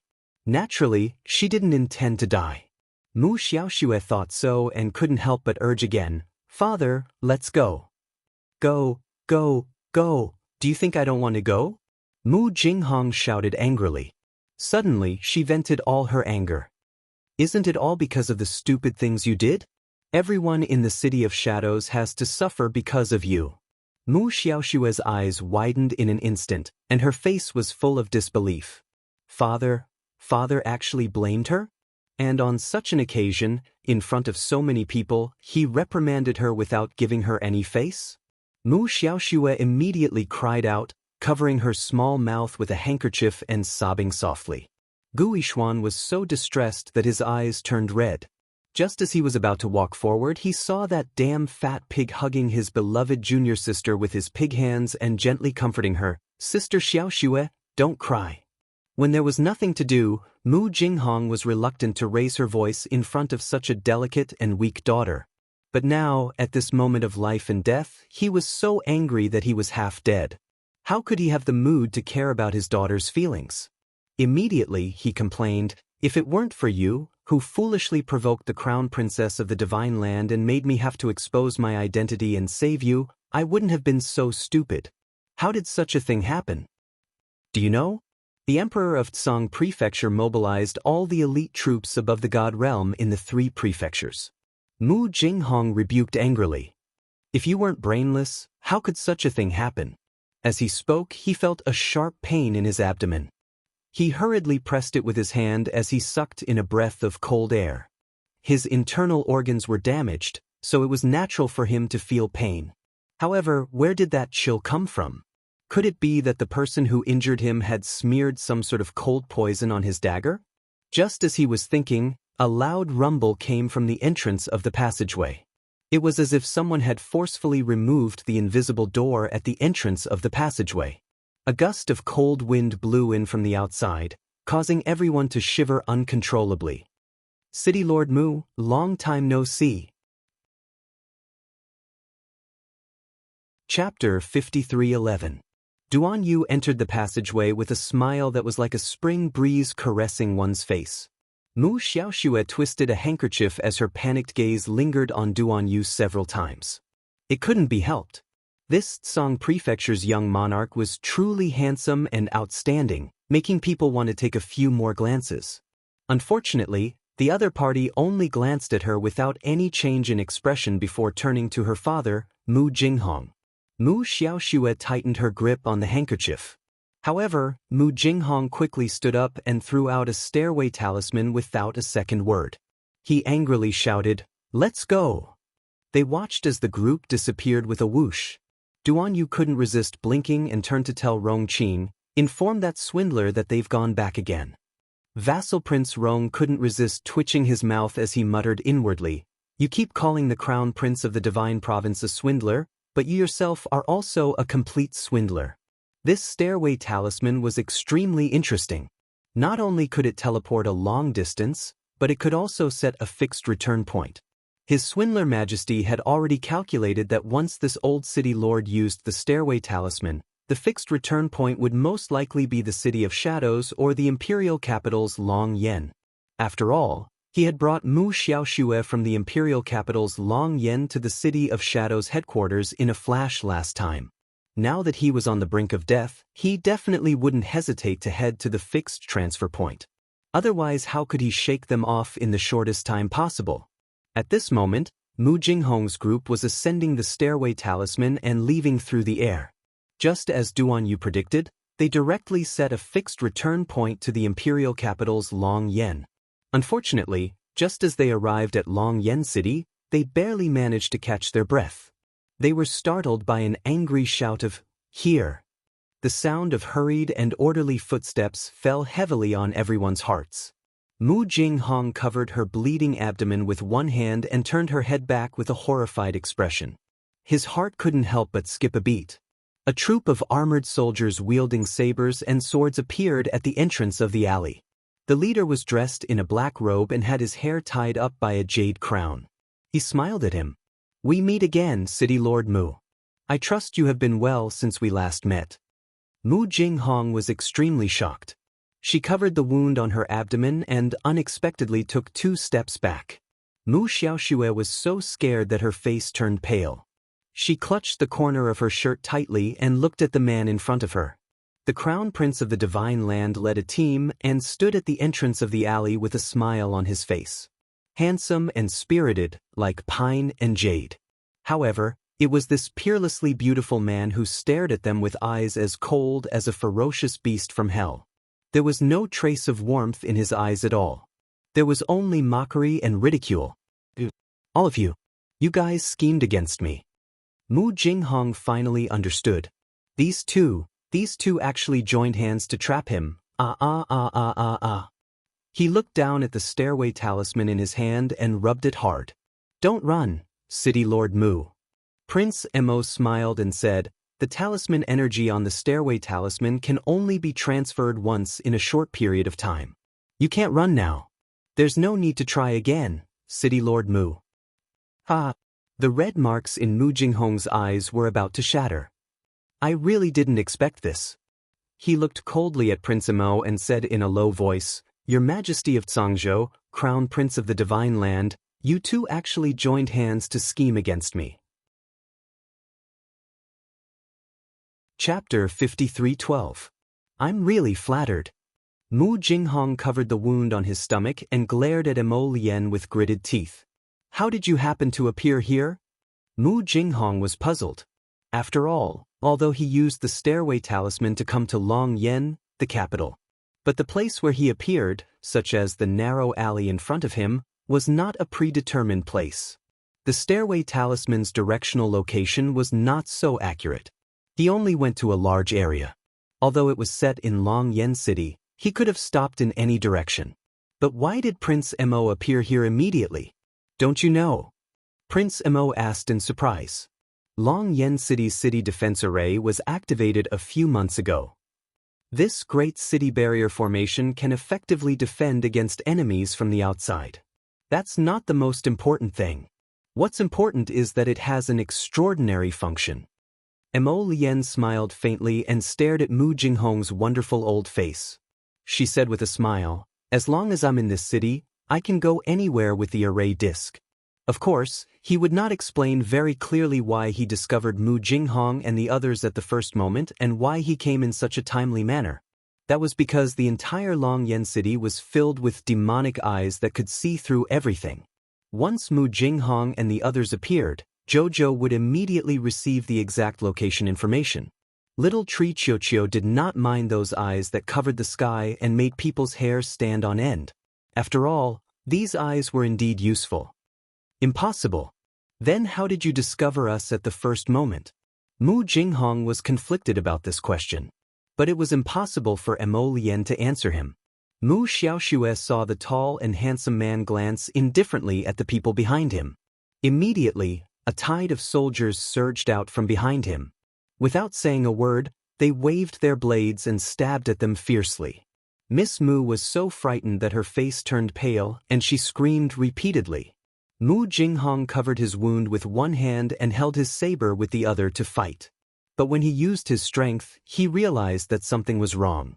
Not only did he feel dizzy, but there was also a bitter chill coming from his wound.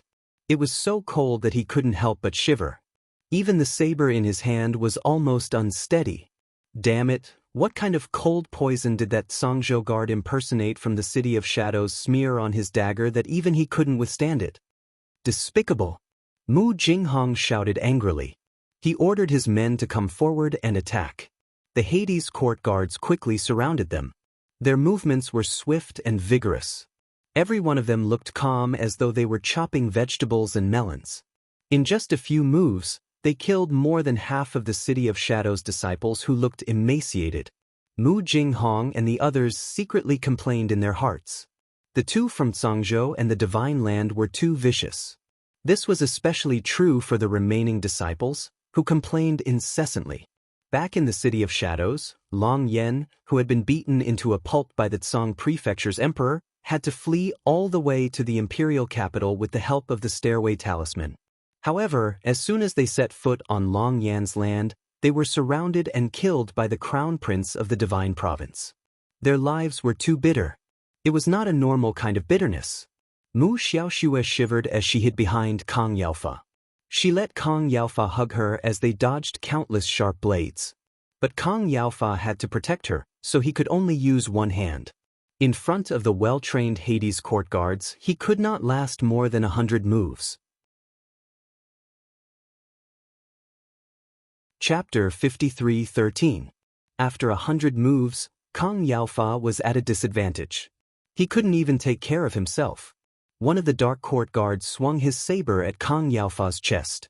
Mu Xiaoxue cried out and pushed Kang Yaofa away. She scrambled away from Kang Yaofa's side. She couldn't see where she was going, so she knocked her head on the wall of the alley. She was so dizzy that she saw stars. Blood also seeped out of her forehead. Mu Xiaoxue was shocked and scared. She couldn't stop screaming. Gu Yixuan panicked. He shouted, "Little junior sister," and rushed forward. However, he was forced back by the Hades court guard swords. "Brother Kang, senior brother Gu." Mu Xiaoxue looked for protection with tears in her eyes. However, she saw a tall Hades court guard raising his saber and swinging it at her head. Mu Xiaoxue cried out. Her life was over. She closed her eyes and fainted just like that. When she fell, the Hades court guard couldn't stop in time and stepped on her. A crisp crack came from her calf. Mu Xiaoxue shuddered in pain. However, she didn't dare to open her eyes. She heard the sound of wind and the sound of fighting from both sides. At a time like this, Mu Jinghong and the others could only fight to the death. However, compared to the strong Hades court guards who were waiting for their prey, Mu Jinghong and the others were already exhausted from the journey.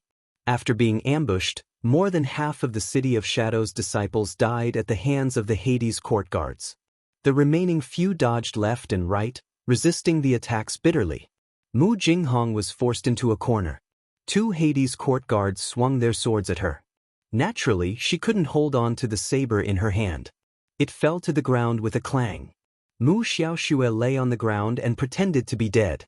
She cried silently and didn't dare to open her eyes. Suddenly, she felt a gust of wind blow past her face. In the next second, a heavy corpse fell on top of her. The corpse's face was right on top of her little face. That cold nose was pressed against her face. Mu Xiaoxue's heart almost collapsed. She endured the nausea and dizziness. She opened her eyes wide in shock and saw the corpse's half-closed eyelids on her face. Mu Xiaoxue really fainted this time, completely out of fright. In the private room of the tea house across the alley, Princess Wushuang almost spat out a mouthful of tea. Princess Wushuang hurriedly took out a handkerchief and wiped her mouth. She said with a mocking expression, "My eldest brother is really mean. He actually kicked a dead person onto Miss Mu. Look at how scared Miss Mu is." Ha! Xiao Mu held the warm cup and cast a glance at the bustling alley across from her. Mu Jinghong, such a shrewd person, actually stumbled at Mu Qingya's hands. It can be said that everything has its vanquisher. If Mu Jinghong had not courted her own death, she would not have been in such a miserable state. But since he had a connection with Tian Yun, then he deserved to die. Sister-in-law, how are you going to deal with Miss Mu? Princess Wushuang asked excitedly. She saw that the Hades court guards did not do anything to Mu Xiaoxue. She knew that they had received orders. Her sister-in-law must have made some strange arrangements. Arbor was silent for a moment. Then, he said slowly, if I use a blunt knife to cut that person open inch by inch, she won't feel any pain. But if I use a blunt knife to cut that person's most beloved thing inch by inch, she probably won't be able to take it, Arbor thought. Princess Wushuang suddenly shut her mouth and shuddered in her heart. Chapter 53:14. She always felt that her sister-in-law was like this. When she stared blankly into the distance, there seemed to be a dark whirlpool swirling in the depths of her eyes. This Mu Xiaoxue was going to be in big trouble. When Mu Xiaoxue woke up again, she only felt a pungent smell of blood around her. His body was weighed down heavily by the weight. She tried her best to suppress the scream in her throat, stretched out her 2 arms, and pushed away the corpse on top of her. Mu Xiaoxue gasped for breath and looked around in panic. Corpses all over the ground. She only felt dizzy and hurriedly reached out to support herself against the wall. Her legs were weak and her whole body was sore. She barely supported herself and did not fall to the ground. Mu Xiaoxue looked at the corpses with a blank expression. She did not see her father, nor did she see Kang Yaofa or Guishuan. Where did they all go? Was he going to abandon her just like that? Mu Xiaoxue's heart was full of anger and hatred. Just because she did not have the slightest bit of cultivation and spiritual power, she was just abandoned on the street like this? All of them had kung fu, so they were able to escape in times of crisis. Where was the man who said he would protect her with his life? He abandoned her in times of danger. Mu Xiaoxue was furious and came out of the alley in a daze. Looking at the sky, it was already late at night. She trembled as she came out of the alley. She was wearing thin clothes and had no money. In the cold winter night, it was difficult for her to move. Mu Xiaoxue was thirsty, hungry, and panicked. She ran around the street like a headless fly. The faint moonlight elongated her bleak figure. From afar, she suddenly heard neat footsteps coming from the corner of the street. Mu Xiaoxue shrank back in fear and hid under a stall by the roadside. She saw a group of people running over, holding burning torches.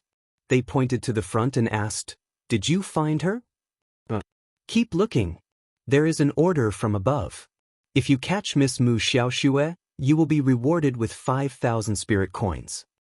Mu Xiaoxue quickly covered her mouth and nose, not daring to make a sound. It wasn't until the team had run far away that she finally crawled out from under the stall like a rat crossing the street. She crawled and hid in a dark alley next to her. Little did she know that after the team passed by, someone in the team swept a glance at the place where she was hiding, and the corner of his mouth curled up mockingly. There were orders from the higher-ups to chase after Miss Mu Xiaoxue non-stop for the next 2 days. She didn't have the slightest bit of free time, running around and hiding for her life, but he just didn't catch her. He kept her hanging by the thread, constantly scaring her. Although they didn't understand why the higher-ups would give such an order, the soldiers just needed to do their jobs and obey the orders. 2 days later, Mu Xiaoxue, who had gone mad and was filthy and smelly, felt that she had finally escaped from the pursuing soldiers after going through all kinds of hardships and dangers. With her intelligence and wit, she returned to Changle Villa, which she had not seen for a long time, with tears streaming down her face. This Changle courtyard was where the second young master had imprisoned her mother. She used to hate him, but now she loved him as much as she loved him. As long as she could find the organization, she would be able to get out of her current predicament. She had been hungry for at least 3 days, thirsty and hungry. If she hadn't forced herself to drink some dirty water from the canal last night, she probably wouldn't have been able to hold on until she came back. Yuba, who had been following behind her, glanced at the words, Changle Villa, and then disappeared into the night. Chapter 53:15. Mu Xiaoxue flung herself against the door and pounded on it. However, the originally tightly shut door was directly pushed open by her. Mu Xiaoxue did not notice and stumbled into the suddenly opened door, knocking her head on the ground. She did not care about how painful her body was and hurriedly looked up. Changle Courtyard, which had always been brightly lit, was now dark and gloomy. Not a single person could be seen in the vicinity. Only the whistling of the wind could be heard coming from the central courtyard. It was as if ghosts were wailing and wolves were howling as it blew through the darkness. Mu Xiaoxue almost went crazy. She jumped up crazily, her slightly trembling legs fluttering as she rushed in through the door. She tripped on the threshold of the courtyard and barely managed to stabilize herself. When she rushed into the hall and found that there was no one, she rushed to the backyard and found that there was still no one. Mu Xiaoxue was completely stunned. She could only madly rush to the kitchen in the backyard, wanting to see what food was inside. However, when she stepped into the kitchen, she only saw 2 or 3 fat rats squeaking as they hopped past. She was so scared that her little face turned pale and she screamed. There was no one. Did everyone in Changle Courtyard leave? Second young master and the rest were not there. Not to mention hot soup, there was not even any leftovers in the kitchen. There was not a single grain of rice in the rice jar, half of the cold steamed bread on the stove was gone, and when she opened the pot, it was empty. There was nothing. This made Mu Xiaoxue, who had been hungry for 3 days and was dizzy, completely lose her mind. The current her did not have the slightest bit of elegance and beauty. She was like a hysterical shrew, standing in the courtyard and screaming, "Mother, mother! Second young master, where did you all go?" There was no one, there was no one. It was as if she was the only one left in the whole world. Helplessness, panic, and fear filled Mu Xiaoxue's heart, causing her to scream uncontrollably. "Idiot, do you want to lure everyone here?" Suddenly, a cold voice came from behind her. Mu Xiaoxue turned her head in surprise and joy, and with a plop, she knelt down in front of the person. "Hall Master Gong, save me, Hall Master Gong." The ghost-face Hall Master stared at her with a faint light in his eyes. "Hall Master Gong, please take me to see my mother or second young master, or eldest young master would be fine too." Mu Xiaoxue was anxious to find someone to protect her, and she sobbed. "I want to become stronger. I want to accept organizational restructuring." She was no longer willing to live like a rat on the street. He was chased by people all day long and wandered the streets penniless. Looking at the half-meat bun in the beggar's hand, he swallowed his saliva greedily, but did not dare to reach out to snatch it. Because she couldn't beat him at all. If she tried to snatch it, she would only be beaten up. Ghost-face Hall Master's eyes flickered as she recalled what second young master had said. The little fellow wanted to deal with her. This vicious and merciless little thing wanted to drive him to a dead end.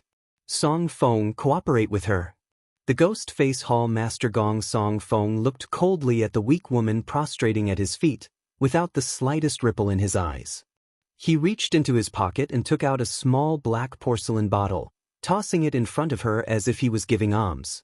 He said indifferently, "If you want to become stronger, swallow it. No one can help you, only you can help yourself." Gong Song Feng said coldly. Mu Xiaoxue prostrated herself on the ground and raised her hands with a humble expression, trembling as she took the porcelain bottle. Chapter 53:16. Arbor gazed out the window gloomily. She propped up her chin with her 2 small hands, and her pair of dark eyes stared at the bright starry sky in a trance. When Mo Lien finished bathing and came out, he caught sight of her impatient appearance. She walked up and looked out the window. "Jojo, what are you looking at?" "Yuba came by just now." The little stoic propped up her chin and looked back at him. She said gloomily, "Mu Xiaoxue was forced to return to the resort. I reckon she will forcefully request to accept Tianyun's transformation." After these few days of wandering and suffering accumulated to a certain degree, something inconceivable would definitely happen. "Mu Qingya, I want you to be in so much pain that you wish you were dead." The crown prince smiled faintly and circled her waist, pulling her into his embrace. He suddenly exclaimed, "Jojo, you've put on weight again." The little stoic glared at him, and her thoughts were immediately pulled back by him. The crown prince chuckled and lowered his head to kiss her small face. "It's good that you're fat, my darling. You're even prettier when you're fat." Arbor sighed. I know you want to make me happy. But this topic was changed too abruptly. The little stoic extended a fist and knocked him. Then are you happy or not? Emolien gazed at her with bright eyes and pulled her over to bite her lightly. Jojo, you've been smiling at me more recently. The little stoic looked at him expressionlessly. You're dreaming, right? Emolien pursed his lips and pulled her over to kiss her again and again. Heartless, heartless. Feel it. You've cut a hole in my chest, and it's pouring in air. My heart hurts like hell. Arber's original gloominess was inexplicably swept away by his disturbance. She grumpily pulled out her hand and messed up his hair, messing it up like a bird's nest. Only then did she burst out in laughter. Emolien's eyes lit up. She hugged her and said gently, Jojo, Jojo, hit me, hit me. Why would I hit you for no reason? Arber glared at him, not knowing whether to laugh or cry. As long as you're happy. Arber stared at him, stroked his face, put his little head against his forehead, and said softly, I forced her to the point where she couldn't escape. I forced her to go crazy. Let her go back and find a mutation pill to consume. Am I very bad? Yes, very bad. Prince Emo nodded without hesitation. Arber glared at him again. Prince Emo smiled and pulled her closer. He pecked her lips and said in a low voice, I'm worse than you. I crippled Mu Jinghong and Gu Yishuan and threw them into the dungeon. Tomorrow I will personally lead people to raid the entire Gu family. Don't you think I'm bad? Mischievous, just right for my Joe. We're a match made in heaven. Unparalleled in the world. Crown Prince Emo tilted his head and lightly scratched her small face. You're bad and I'm worse. This is a perfect match. Arber pursed her lips and couldn't hold it in. She glared at him and laughed again. Scoundrel! Isn't that right? I'm the worst in the world. With me in front to block for you. Don't worry, the first bad person definitely won't be you. Arber didn't want to bother with him anymore. He was so indecent all day and only knew how to make her happy. Did you and Duan Yu secretly contact each other again? Otherwise, why would he inform Sapling in advance that Mu Jinghong was coming to Dragonflame City so that Sapling could see more of Devil Pupil's shadow? Crown Prince Emo replied innocently, I didn't, why would I contact him? The little stoic pinched his face hard. Big liar. Chapter 53:17. How was he a big swindler? Prince Emo gazed innocently at his wife. He reached out and touched her stomach. Wife, your stomach. Before he could finish speaking, he felt a sudden force jolt his hand away. The young couple looked at each other in dismay. Arber pacified baby Emo with his hand on her stomach. It really doesn't like you. In this regard, Crown Prince Emo was even more innocent. Look at who it likes. Other than the little stoic, it seemed like it would jolt away anyone who touched it 2 days ago. It even jolted Her Majesty the Empress away. That disdain was truly breathtaking. Hence, the Crown Prince felt that this wasn't the problem of being a father at all. There was something wrong with this baby. Upon seeing this, the little stoic said in deadly earnest, Your baby is like you. You can't touch it. The Crown Prince, Wife, you can't be like this. He hugged her and exclaimed, You can't blame every flaw on your husband. For example, was it his fault that his wife forcefully framed him for gluttony? Arber ignored him and stroked baby Emo while muttering, Baby, you can't be like your father. Emolien didn't know whether to laugh or cry. He lifted her up and lowered his head to bite her head. Do you want to go with hubby to raid your family tomorrow? The little stoic thought about it and nodded in all seriousness. Since husband has invited me, then I'll reluctantly go and take a look. Emolien almost laughed out loud. The next day, the imperial court announced that the Gu family had joined the Heavenly Fate Empire, causing an uproar in the entire capital. Every patrician family felt insecure and sent people to scout the situation. When the attendants reported to the family heads that the Crown Prince had led people to raid the Gu family early in the morning, the family heads started to feel uneasy. How could the Gu family be raided just like that? They had never heard of anyone from the Gu family colluding with the Heavenly Fate Empire. However, this time, it was said that an important pawn of the Heavenly Fate Empire was caught on the spot, and the Gu family's young sir, Gu Yixuan, was also among them. After confirming the identity of the young master of the Gu family, Tian Yun, the entire Gu family was implicated by this brother. All the aristocratic families in the capital began to secretly investigate the identities of their disciples. Judging from the imperial court's swift and decisive style and their unrelenting attitude towards the heavenly fate emperor, the situation would only become more and more tense. The patriarchs were all afraid that there would be 1 or 2 disciples of the heavenly fate sect hiding in their homes. At that time, they would not be able to defend themselves and implicate their families. Therefore, they secretly investigated in secret and were quite careful. The search of the Gu family was very fast. They went to search in the morning, and in the afternoon, they put all the boxes of things into the national treasury. The patriarchs of the various aristocratic families secretly met up and asked each other for information. It was needless to say that they were nervous. The little stoic followed her husband to ransack the Gu residence. After rummaging left and right, they also found some things, so this trip was not made in vain. After checking the Gu family, it was still early. The two of them planned to go to the newly opened snack shop nearby and buy a pack of snacks to eat on the way.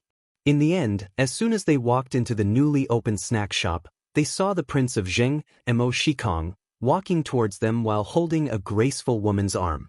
When Mo Shikong saw Mo Lian and her husband, his expression immediately darkened, and he almost failed to adjust his expression in time. Fortunately, he reacted quickly and immediately changed his expression, forcing out a stiff smile. I didn't expect to encounter His Highness the Crown Prince and the Crown Princess here. Arbor also didn't expect to see these 2 loathsome people here, and he pursed his small lips. Chapter 53:18. Mo Shikong was embracing the beautiful concubine, Madame Nei Lin. When that woman saw the little crown princess, her expression involuntarily stiffened, as if recalling the little stoic's blunt expression when they first met. Her gaze inadvertently flitted over Arbor's belly, and jealousy flashed through her eyes. She walked up and curtsied with a smile.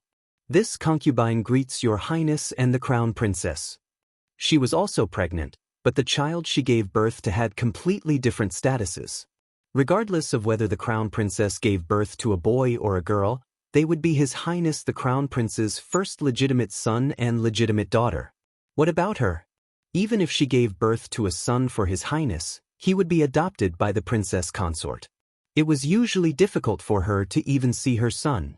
Although His Highness doted on her, he never asked about the inner court's matters. No matter how she cried and threw tantrums, he advocated sending the child to the princess consort to raise. He even gloriously told her that this was for the child's own good. He said something about the child following his legitimate mother since he was young, so he could have a good future when he grew up. Madame Nei Lin was so angry that she wanted to vomit blood. The child she painstakingly risked her life to give birth to was given to someone else. She was naturally unwilling. Now that she saw the little crown princess, her eyes suddenly swiveled. Just as she was about to speak, Prince Jing tugged at her. Mo Lian couldn't be bothered to watch their little movements and said to Mo Shikong, "I heard that brother Prince Jing gave birth to Lin, a month ago. Congratulations, congratulations." Mo Shikong responded with a fake smile and cupped his hands. You flatter me, you flatter me." His Highness the Crown Prince is the one who is overjoyed. The Crown Princess being pregnant is a joyous occasion for the entire kingdom. Mo Lian nodded repeatedly. She held the little Crown Princess' hand and said proudly, "Of course." Mo Shikong was instantly at a loss for words. "Fuck, I was just exchanging pleasantries with you, yet you answered so smoothly." This tsundere attitude really made one's balls hurt. What's wrong with being a little humble? Madame Nei Lin saw that the atmosphere had abruptly stiffened, so she quickly interrupted with a smile and complimented, "The Crown Princess's child will definitely be a little prince." This concubine congratulates the Crown Prince consort in advance. Unexpectedly, the little Crown Princess did not play by the rules. She said expressionlessly, "It's most likely a girl. Just like his father." The corners of the Crown Prince's mouth twitched. He wished he could reach out and touch his wife's little mouth. Fortunately, his wife gave him some face and didn't say in front of outsiders, like his father, loves to eat. Madame Lin looked at this strange crown prince consort and actually couldn't say anything. The crown prince coldly said, whether the crown princess gives birth to a boy or a girl, this crown prince will like them both. Mrs. Lin didn't know what to say, so she just stood there awkwardly. Mo Shikong smiled to ease the atmosphere. It's better to meet by chance than by invitation. Why don't Big Brother treat us to a cup of tea on the second floor? Before the crown prince could answer, the little crown princess shook her head with a serious expression. King Zheng, you're a step too late. We've already invited Wushuang for tea. Mo Shikong, Prince Mo was secretly amused. He nodded and said, that's true. Brother King Zheng, Wushuang invited us husband and wife yesterday. The flesh on Mo Shikong's face trembled slightly. He suddenly smiled and said, oh, I also heard that Wushuang and the third young master of the Fu clan are getting married next month. Then I should find time to go to the king of Jinyuan's residence and congratulate them. Big brother. Su Shitao rushed over excitedly. He suddenly stopped in his tracks and stared at Arbor as if he had seen a ghost. He subconsciously hid behind his big brother. Chapter 53:19. Why are you here? Su Shitao revealed a terrified expression when she saw Arbor. An ear-piercing shriek almost pierced everyone's eardrums.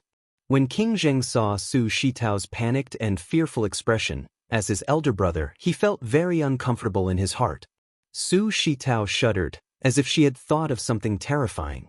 Her eyes widened as she stared blankly at Arbor. This crown princess would beat people up without any explanation. Moreover, she didn't do it herself and randomly found a mechanical puppet to fix them. Words couldn't describe her viciousness. Seeing her, Su Shitao recalled that she had recuperated in bed for more than a month before she could get out of bed and walk. She wasn't the most unlucky one. The unlucky one was that second miss of Count Huainan's estate, Fang Mingyue. The emperor ordered her to be sent to the nunnery, and she still couldn't return. That wasn't it. She seemed to have heard that second miss had returned and even caused a ruckus at the Qiao estate.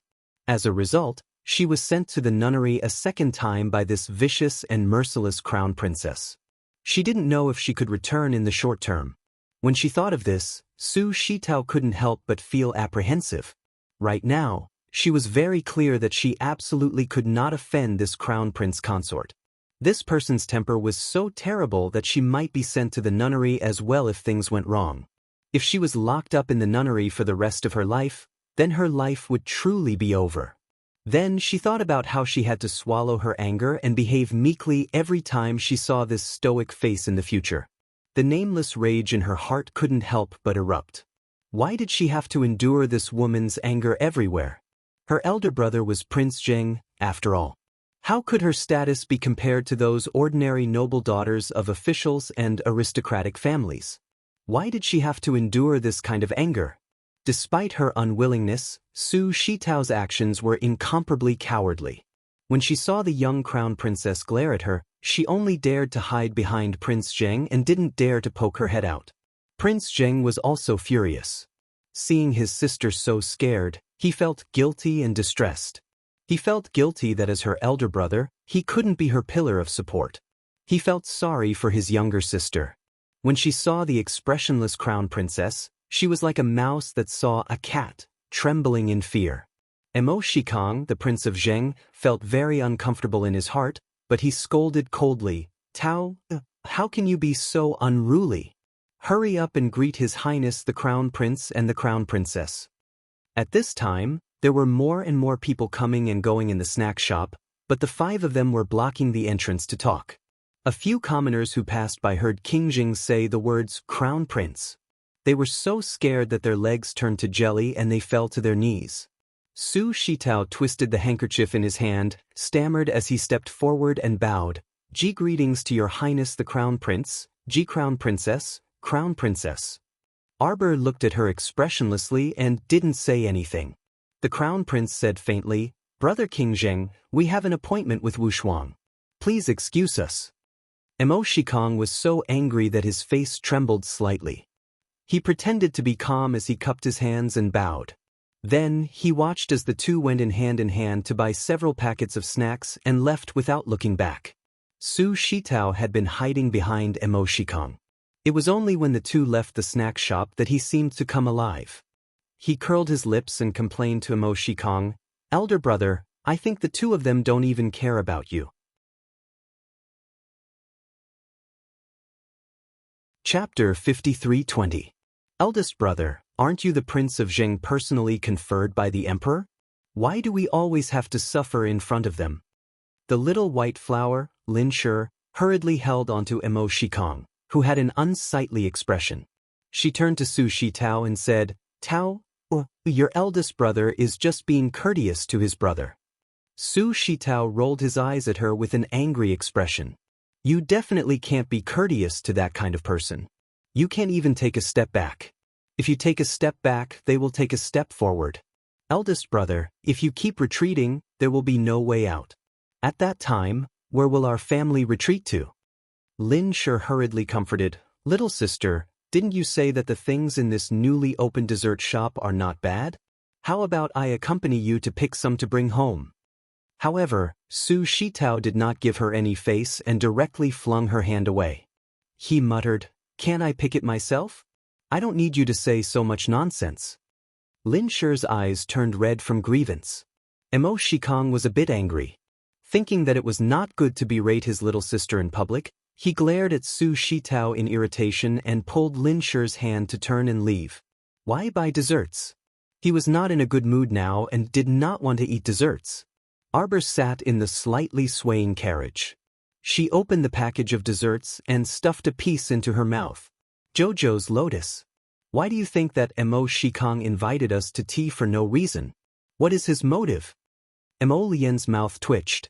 He opened several other packages of desserts and fed them to his wife. He probably just wants to express his goodwill to us. Who knew that his wife did not like this person at all? Arbor snorted. "I feel uncomfortable when I see that little white flower pretending to be weak beside him. The crown princess, drink tea with a concubine? What would happen if word got out?" Yes, the crown princess is mighty."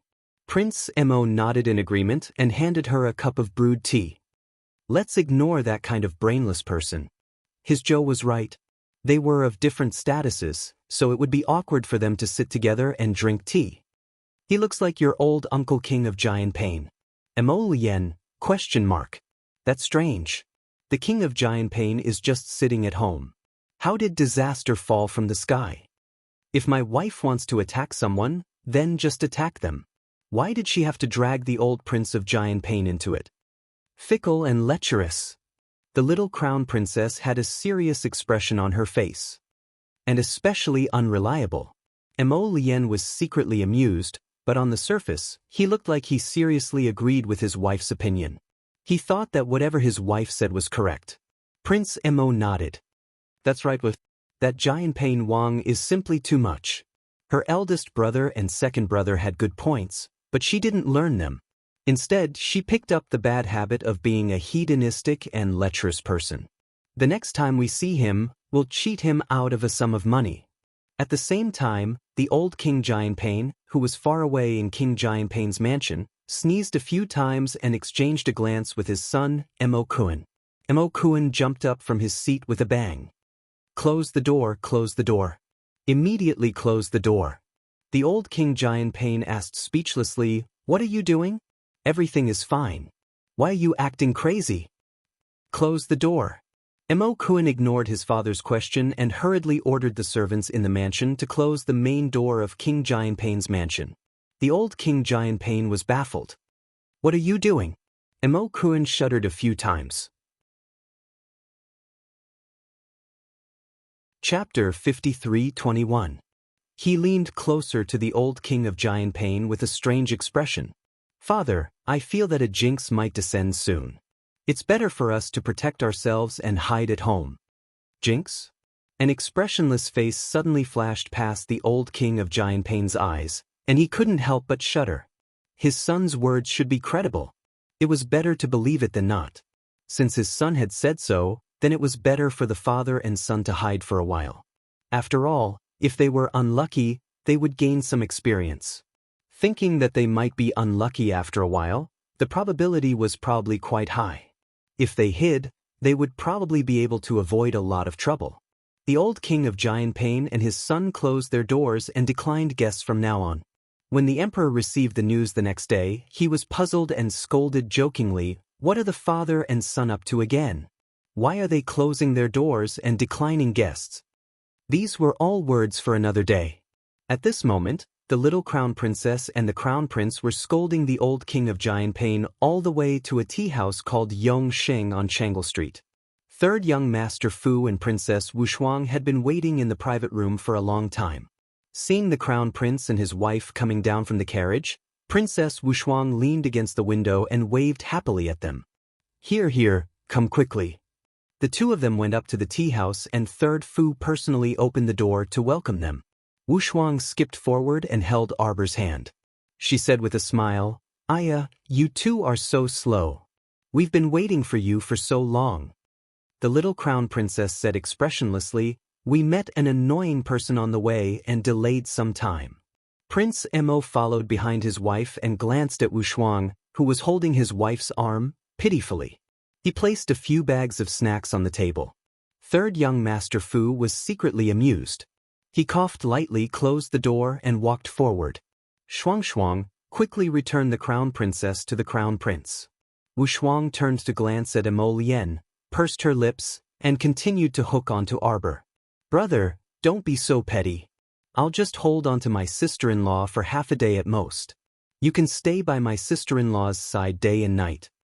Prince Mo saw that she was not tactful and glared at her in annoyance. "How is it? Have you bought everything you need?" The little stoic asked curiously, "I heard that you beat up Third Fu on the day you received the wedding date." "But it's all because of him." Princess Wushuang was furious when she talked about it. "He bribed the imperial astronomer to calculate the date to next month." Shuang, I already said that I didn't bribe anyone. This is the date chosen by His Majesty and Empress." Third young Master Fu said with an aggrieved expression, "What's more, there are only 2 auspicious dates after the new year. If we don't get married next month, we will have to wait until July or August." Princess Wushuang was expressionless. "July or August is not too late." "Late, of course it's late." Third young Master Fu quickly sat down beside his wife and took her little hand. "It's urgent. Who's in a hurry?" Princess Wushuang was embarrassed, but her small face still maintained its composure. "I'm not in a hurry, I'm not in a hurry at all." Right, your husband is in a hurry, your husband is especially in a hurry. And your father is actually also in a hurry, extremely anxious." Princess Wushuang reached out and pinched his arm hard. She roared, "What did you say?" Third young Master Fu immediately shut his mouth.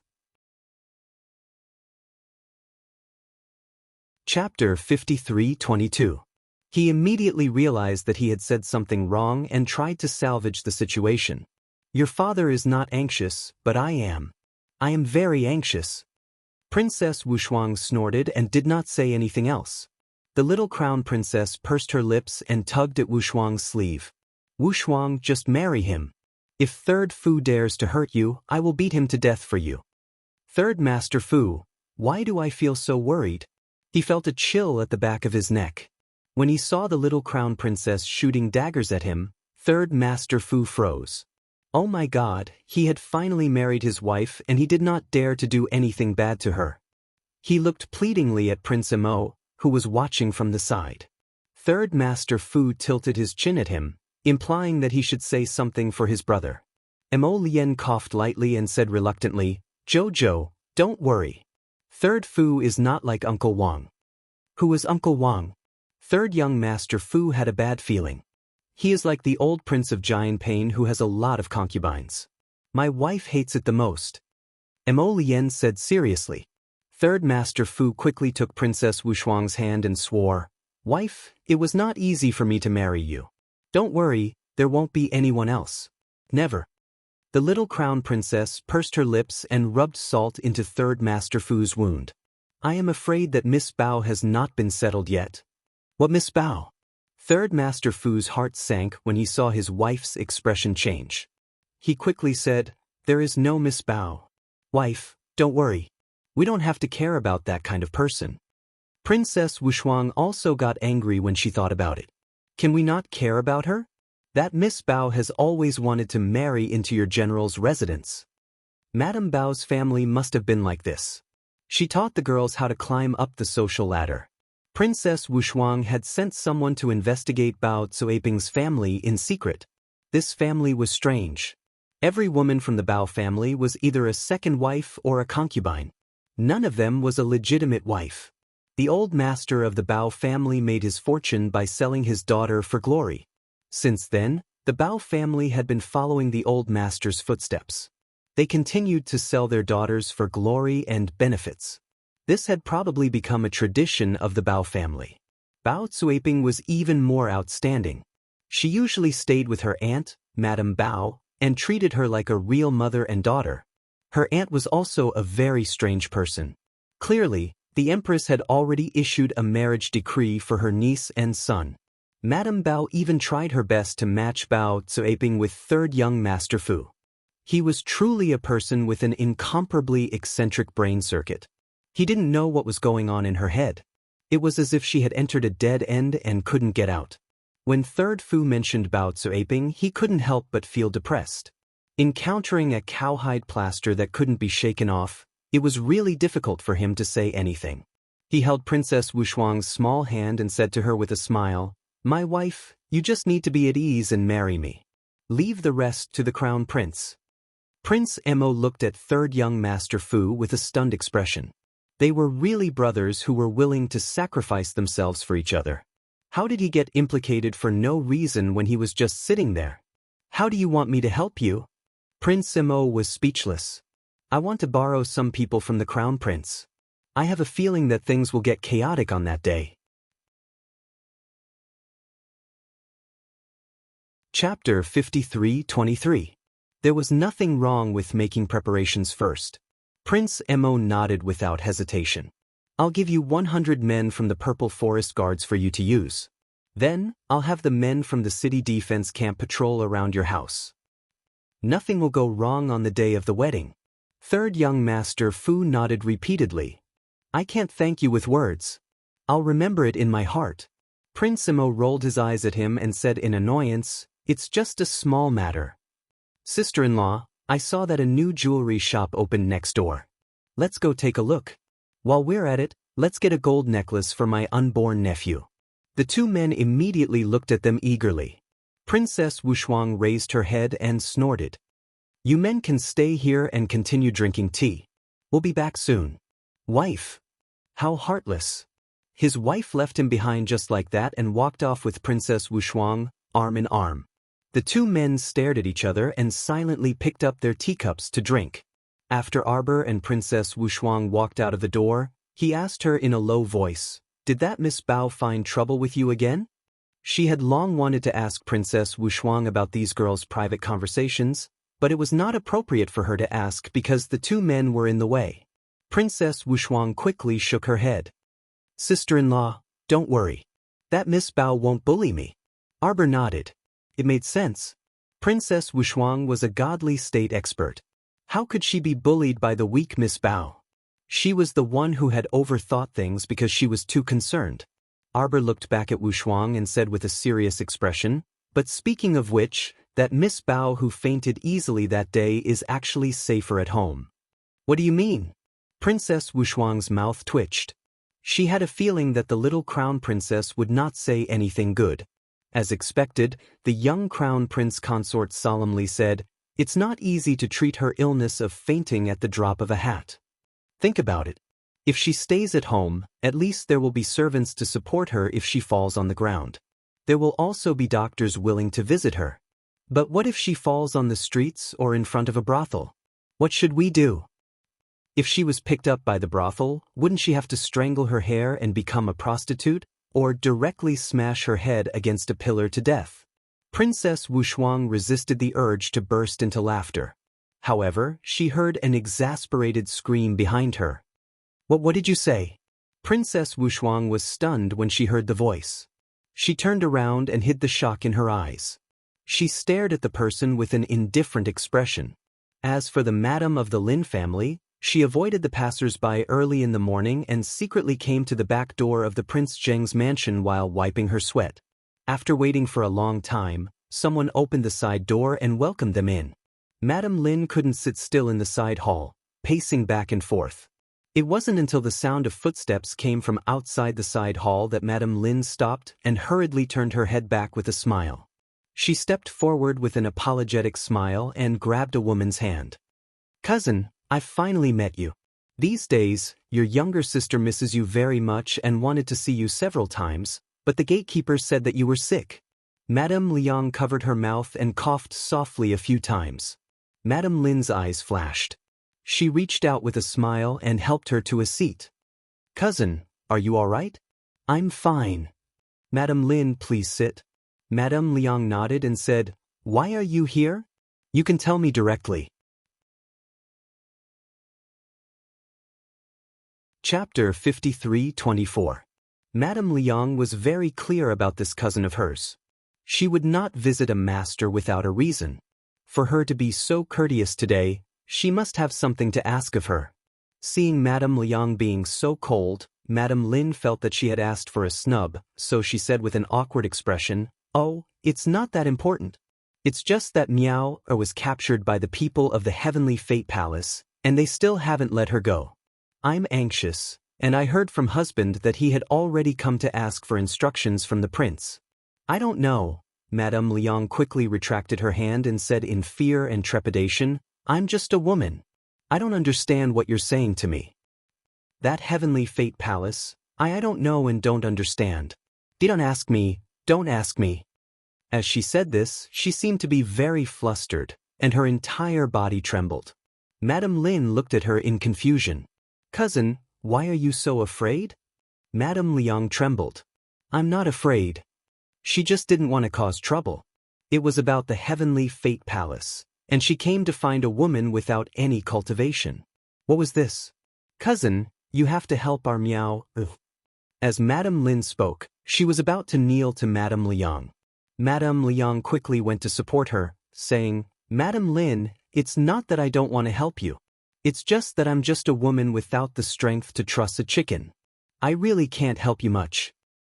Then bring me to the prince. The prince can't not help us." Madame Lin grabbed Madame Liang's hand, revealing a bit of hysteria. "Our husband said that he's done many big things for your prince.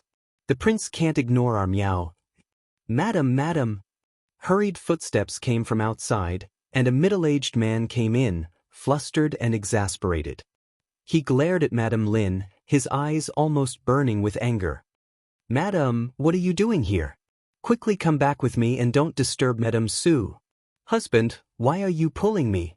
If you hadn't helped their prince to surround His Highness the Crown Prince, who had returned from Huiping village, how could our Lin family be targeted by the Crown Prince? Wasn't it because we offended the Crown Prince? Master, why do you keep tugging at me? Am I not telling the truth? If it weren't for you helping His Highness set up the Lin family restaurant to defeat the Crown Princess Kaidai Pavilion, our Lin family wouldn't have offended the Crown Princess even more." "All right, shut up." The Lin family patriarch scolded angrily. A cold voice came from outside the door. "It seems that Madame Lin is quite dissatisfied with this prince." Mrs. Lin held Imo Shikong's hand and walked in. When she saw her official mother, her eyes flashed slightly. Lin Furen's anger rose from her heart. She couldn't help but rebuke, "I don't dare to be dissatisfied. It's just that this madam has some complaints about Wang Ye's actions." "Shut up." Patriarch Lin wished he could slap this stupid woman to death. How could he be so stupid? This stupid woman. Who did she think she was facing? That was King Zheng. He was the only adopted son of the great emperor.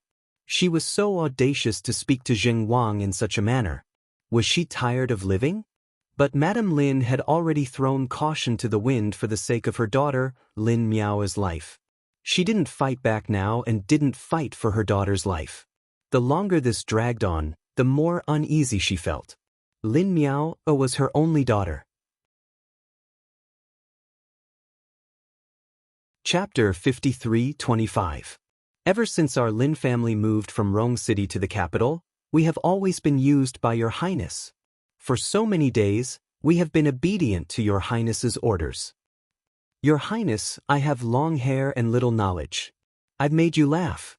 Although I don't know much, I do know one thing. Our master said that as long as your highness says something, someone will definitely do something for you and release our meow. Our master is already begging you like this. Please, on account of my heart as a mother, can't you be a little more flexible? At this point, Madame Lin suddenly saw a cold light flash through Mo Shikang's eyes. It was like a dark starry sky, without any light at all. Madame Lin's heart trembled slightly. Then she heard Mo Shikang say coldly, I'll take it that you're a woman talking nonsense and don't know anything. Lin family head, you need to take your wife back and teach her a lesson. Yes, this lowly one will definitely obey. Master Lin nodded and bowed repeatedly, looking anxious and uneasy. Madame Lin was furious. She suddenly shook off Master Lin's hand and said angrily, Your Highness, let's not beat around the bush in front of honest people. Our Lin family has helped you so much, and now it's just a small request. Are you not willing to help even if it's like this? Shut up. Master Lin was shocked and angry. He stared at his wife angrily. His wife was good at everything, but she was always worried. Once it involved her daughter, Meow, she easily lost control of her emotions. Just like now, she was facing the prince aggressively. Who did she think he was that he could let her order him around like this? It was ridiculous. Master Lin reprimanded angrily, Madam, don't say any more. I've already discussed Meow's matter with the prince. You're a woman, so don't interfere in this matter. I don't interfere? If I don't interfere, who can interfere? If I don't interfere, will you interfere? As a father, if you really care about your daughter's life, you wouldn't have dragged it out for 3 to 4 months and still haven't rescued her. Master Lin's expression was very ugly for a moment. His wife didn't give him any face in front of so many people. As the head of the Lin family and the head of the Lin family, he was in an awkward position. Mo Shikang stared coldly at the middle-aged woman. She was slightly plump and her voice was especially loud. This Madame Lin raised her voice, with an attitude that no one would be able to persuade her back. This made Mo Shikang's eyes turn cold. Standing by the door, Mrs. Lin, who had been holding Mo Shikang's arm, hurriedly stepped forward. Acting like a peacemaker, she said softly, Mother, if you have anything to say, please say it nicely. Don't be angry with the prince. Sister Meow is missing. We are all very worried. Madame Lin did not care about this concubine's daughter at all. She opened her mouth and scolded, Get lost, you shameless thing. The entire Lin family's face has been thrown away by you. What right do you have to speak here? Mrs. Lin's soft hand froze in midair. She quickly turned around and covered her face as she wept softly. Mo Shikang's expression turned even uglier. He raised his hand to pull the aggrieved Lin one and turned to glare at Madame Lin. He said coldly, Madame Lin is really arrogant. Master Lin is really well educated, Mo Shikang scolded angrily. Chapter 53:26. Madame Lin barged into my mansion and not only loudly berated this prince's concubine, but also spoke disrespectfully to this prince. Today really opened this prince's eyes. Family head Lin's head was drenched in cold sweat. He quickly bowed and repeatedly said, Your Highness, please forgive me, Your Highness. Madam has been thinking about her daughter for the past few days and is somewhat delirious. This one will take her back and discipline her strictly. Mo Shikang coldly glanced at family head Lin and his wife, then turned to the trembling Madame Liang and said, Mother, you and one, return to the room first. But Madame Liang was already scared to death. She was originally very timid, and just now, she was frightened by Madame Lin's shouts. Now, her legs were trembling and she couldn't take it anymore. Seeing that her son wanted her to return to the room, she quickly nodded and supported Madame Lin to leave together. On the other hand, Madame Lin was clearly not reconciled. She still wanted to stay here and wait to see what kind of good end that old woman would have. All day long, she put on the airs of a legitimate mother.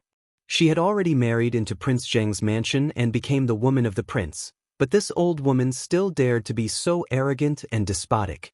She deserved to be severely punished by the prince. Family head Lin, it's not convenient to talk here. Bring madam and follow this prince. Mo Shikong turned and left with a gloomy expression. Family head Lin's face instantly paled. He answered submissively and trembled as he brought Madame Lin to a small room in the side hall. Madame Lin, how do you know that this prince has the ability to rescue Miss Lin? Mo Shikong asked calmly, do you know who has your Miss Lin in their hands? Madame Lin nodded repeatedly. It's those fanatics from Tianyun who kidnapped my daughter. Please, Your Highness, save our Miao. For Your Highness, this is just a matter of lifting your hand. Mo Shikong's eyes flashed, and he suddenly asked with a chuckle, how does Madame Lin know that helping Tianyun release Miss Lin is a matter of lifting my hand for this prince? Madame Lin was slightly stunned. She turned her head and saw her master's dark old face. She stammered and didn't dare to make a sound. From the looks of it, Madame Lin is very clear that the relationship between me and Tianyun is not shallow. Madame Lin braced herself and nodded. She smiled embarrassedly and said, our master said that Wang Yi is a very capable person. Lin family head, you really dare to say anything in front of Madam. The Lin family head felt a chill run down his spine and quickly said, Your Highness, please calm down. The heavens and earth can bear witness to this. This subordinate is completely devoted to His Highness and would never dare to easily tell others about His Highness's matters. As for how my wife found out, I'm afraid she overheard it. Oh! Mo Shikong sneered and nodded. Eavesdropping on Master Lin's secret, your wife is really amazing. He stood up and walked out, leaving a faint sentence, I don't want anyone to know my identity for the time being. Family head Lin gritted his teeth and his hands trembled slightly. Lin Furen looked back with a confused expression. Why did Wang Yi leave after saying a few words? What's going on? Suddenly she felt a sharp pain in her lower back. Lin Furen turned her face with a startled expression. She saw family head Lin tilting his head slightly, holding a trembling sword in his hand. More than half of the sword sank into her lower back.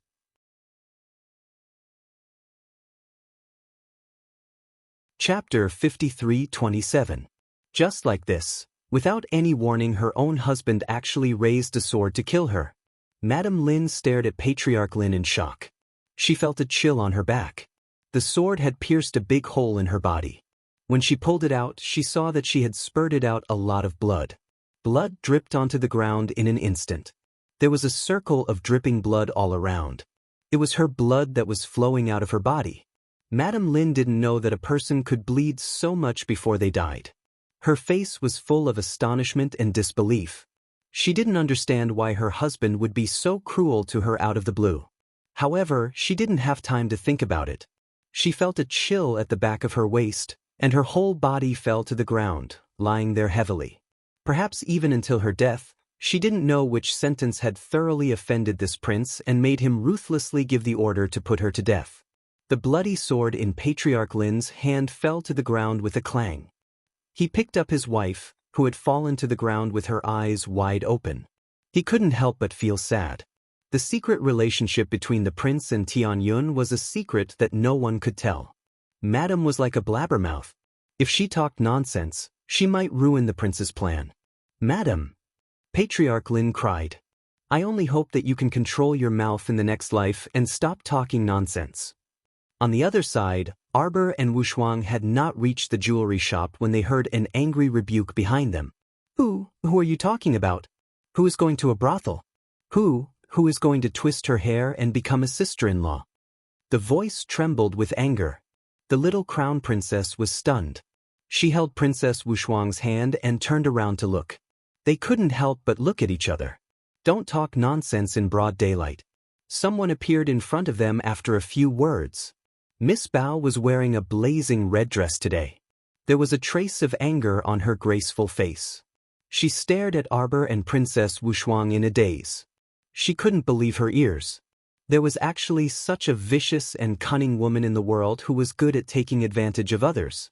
They actually criticized her behind her back and even said that she would end up in a brothel.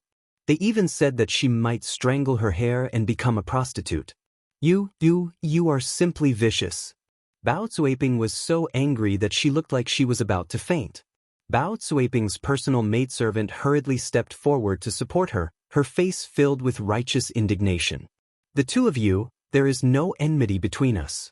But today, you actually slandered my family's young lady behind her back.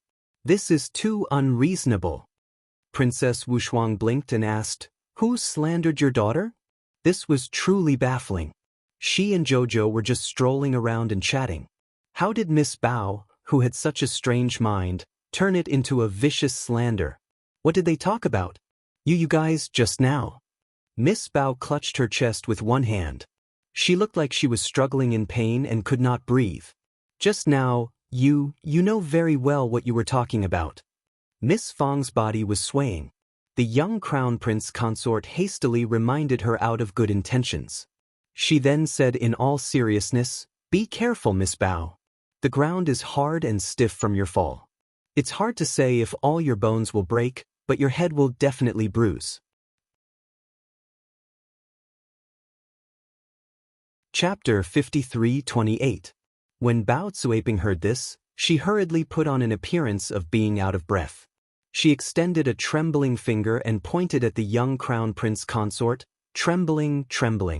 "Crown princess, your words are too infuriating." Beside Bao Zuiping, a loyal servant girl shouted in exasperation, "Even if you beat me to death today, I will do my best to persuade you. You have no enmity with my family's young Mississippi. You can't be biased against my miss just because you are partial to Princess Wushuang. Every time you see my miss, you criticize her." The little crown princess was baffled. She turned to look at Princess Wushuang. "I criticized her?" Princess Wushuang shook her head with a serious expression. "Sister-in-law, you are just speaking the truth." "That's right." Sir Jojo nodded in agreement. Then he frowned and looked at Bao Zuiping. "Miss Bao, I see that your face is pale, your ears are blue, and there is a black pimple on the tip of your nose. This is a sign of excessive worry. It means that you have a knot in your heart that cannot be untied. You have to be more relaxed in daily life. Otherwise, it will really affect your health in the future." The little crown princess tone was very calm. "If it is light, you will go crazy. If it is serious, you will not be able to conceive a child. You have to be careful. Your symptoms are more serious than the last time I saw you." Bao Zuiping was so angry that her limbs trembled. Her body was cold as if she had fallen into an ice cellar. This crown princess insulted her every time she saw her. She said that she was infertile every time. How could she say such things? She was still an unmarried young lady. If she said this to the crown princess a few more times, the whole capital would probably spread the rumor that she was infertile. Bao Zuiping was so angry that her whole body trembled. She was on the verge of collapsing. If it were not for the two servant girls supporting her on both sides, Bao Zuiping would not be able to stand. The little crown princess glanced at her and shook her head. She said in a serious tone, "Your foundation is weak. It is not good for you to eat too much. It is best to eat something light on a daily basis. Being young is an asset. You can still be saved if you recover well." "Shut up." Bao Zuiping finally couldn't hold it in any longer. Like a volcano erupting, she tightly gripped the hands of the two maidservants and borrowed their strength. Her entire body trembled as she screamed at the top of her lungs. They were originally standing on the street. This shout attracted the attention of all the passers-by. The little crown princess was also shocked by Miss Bao's sudden outburst. Her dark eyes looked at the other party in confusion. Princess Wushuang reacted quickly and raised her hand in front of the young crown princess. This was to prevent Miss Bao from rashly bumping into her sister-in-law and hitting her stomach. Don't think that just because you're the crown princess, you can spout nonsense and ridicule others. Bao Zuiping shouted harshly, "In this world we still pay attention to the law. As the future mother of the nation, you have to be virtuous and pay attention to your words and actions. Don't talk nonsense and accuse others." The little crown princess looked as if she was saying, "What did I accuse you of?" When Princess Wushuang, who was watching silently from the side, saw this, she almost laughed out loud. She could guarantee that what her sister-in-law said to Bao Zuiping just now was from the perspective of a doctor. She was definitely not trying to scare Bao Zuiping. The fact that the little crown princess could say so much could only mean one thing. There was really something wrong with Bao Zuiping's body. Her sister-in-law was just pointing out the problem. Chapter 53-29. Unfortunately, honest advice grated on the ear. This Miss Bao was in a state of complete disregard. Not only did Miss Bao not listen, but she also felt very good about herself. Arbor was truly baffled. He glared at Bao Zuiping, and a thin layer of anger covered his face. His voice also involuntarily rose a few notches. Preposterous! The little stoic forcefully flung her sleeves and huffed. Simply unreasonable. Wushuang, let's go. Princess Wushuang secretly suppressed her laughter and nodded. She hooked her sister-in-law's arm and strode quickly toward the jewelry store. Her sister-in-law's angry bun-like face was especially amusing. She really wanted to poke her small stoic face with a finger. Unfortunately, Princess Wushuang still withdrew her hand cowardly. She didn't need to turn her head to sense that her eldest brother, the crown prince, was currently watching them from the nearby tea house. Needless to say, they also saw the scene at the tea house's entrance just now. That's right, Bao Zuiping's terrifying shout could be heard by everyone on the street. How could the crown prince and third young master Fu, who were in the tea house, not know? On the other side, Bao Zuiping nearly fainted from anger. When she thought of how she didn't have time to say anything serious to that proud commandery princess, those two actually abandoned her and left. She was so angry that her chest hurt.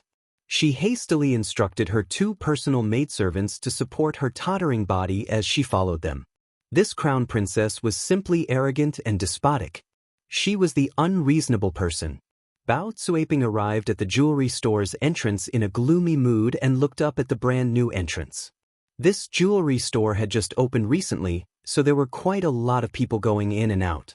Everyone came for the novelty and felt that some of the jewelry designs were very good. When Arbor and Princess Wushuang were looking around inside, they saw Bao Zuiping enter with a dark face supported by two maidservants, fully displaying the delicate and frail appearance of a wealthy young miss. The two silently looked at each other and saw the word impatience in each other's eyes. This Miss Bao really wasn't done, was she? As soon as Miss Bao entered the jewelry store, she saw a large tray placed next to Princess Wushuang's hand. There were many dazzling golden ornaments inside. The princess was talking to the old shopkeeper, who was nodding and smiling, about making a new set of gold bracelets and necklaces. The shopkeeper listened and took notes at the same time, nodding his head enthusiastically. From time to time, he would take out some new designs for the princess to choose from. Arbor stood to the side and flipped through a jewelry booklet, pausing from time to time. Seeing that Bao Zuiping was walking towards them, Arbor glanced around and Li immediately appeared beside Bao Zuiping like a ghost. She stretched out her hand and blocked Bao Zuiping's path. Get out of the way. Bao Zuiping couldn't help but look angry. Li Yi was expressionless as she said, Miss, if you don't want to be kicked out by me, Li Yi advises you to leave this place as soon as possible. Bao Zuiping glared at Li Yi, her eyes blazing with anger. What do you mean by that? Literally, Li Yi said faintly. Don't tell me you dare to fight with me? Bao Zuiping's expression was one of disbelief as she shouted sternly, this little girl only wants to say a few words to the princess. Do you have to stop me from going up like this? What? Your princess can't be seen. Princess Wushuang glanced at her. Slap her. Chapter 53-30. Princess Wushuang had just finished her sentence. A red ferrule immediately appeared in Li Ye's hand. With a pa sound, she slapped Bao Zuiping's incessant chattering mouth. Miss Bao couldn't help but be stunned. She stared at Li Yi in disbelief. She couldn't believe that she would be whipped by a ruler in front of so many people. Li Ye's actions were swift. Almost at the same time Princess Wushuang gave the order, she had already taken out the red ferrule and slapped Miss Bao a few times. The little crown princess couldn't help but twitch her lips. She felt that this scene was a little funny. Why did Li Yi bring a pharaoh with her, and her actions were so mechanical? Once the princess gave the order, Li Yi immediately took out the pharaoh and executed it without a second word. It was as if she had been waiting for a long time and was ready to hit Bao Cuaping any time. Miss. The two servant girls turned pale with fright and rushed forward, hurriedly supporting Miss Bao as they retreated backwards. However, they pounced on a barrier. It was then that they realized that Miss Li Yi had actually set up a barrier in front of them. How could two ordinary servant girls go up to rescue her? She could only watch helplessly as her young miss suffered under Li Yi's ferule, bit by bit. Miss. The two servant girls were so anxious that they ran in circles outside the barrier. They used all their strength to hit that thick transparent barrier but were unable to pass through. Miss. In the jewelry shop, the shopkeeper kept quiet out of fear and didn't dare to make a sound. A few madams and young ladies who were choosing jewelry were also hiding by the side. They only dared to watch from afar and didn't dare to step forward to stop them. Moreover, to put it bluntly, they didn't understand what was going on and naturally wouldn't step forward to say anything. After all, when the crown princess and Princess Wushuang entered the shop, they had also stepped forward to greet them. At that time, those two nobles had very politely asked them not to be overly courteous. They also didn't see the crown princess and Princess Wushuang speaking so bluntly to anyone. They guessed that this miss must have offended the nobles somehow. Otherwise, why would the two nobles only ask people to punish her? Over the past few days, the prestigious madams and young misses in the capital had all come to understand the habits of our little crown princess. That is, if people don't offend me, I won't offend them. If you simply bumped into her on the road and didn't provoke her or even greet her, nothing would happen. But once you get hit, there would definitely be an unexpected, great harvest. Several young ladies gathered together and whispered to each other. Their gazes were puzzled as they looked at the woman who was being slapped behind the barrier. Hey, isn't that Miss Bao from Marquis Ning's estate? I think so. What Chang Ningho estate's Miss Bao? She was just the niece of Marquis Ning's second wife. She can't be considered the young miss of Marquis Ning's estate. I heard that she was recently betrothed to the fourth young master of Marquis Ning's estate. Or was it a decree from the empress herself? It said that Miss Bao isn't satisfied with such an honorable thing. Why? One of the young ladies looked in surprise at the insider and said disdainfully, "What's there to be dissatisfied about?" Exactly. A harsh-looking madam interrupted with a laugh. Their Bao family is the joke of the entire capital.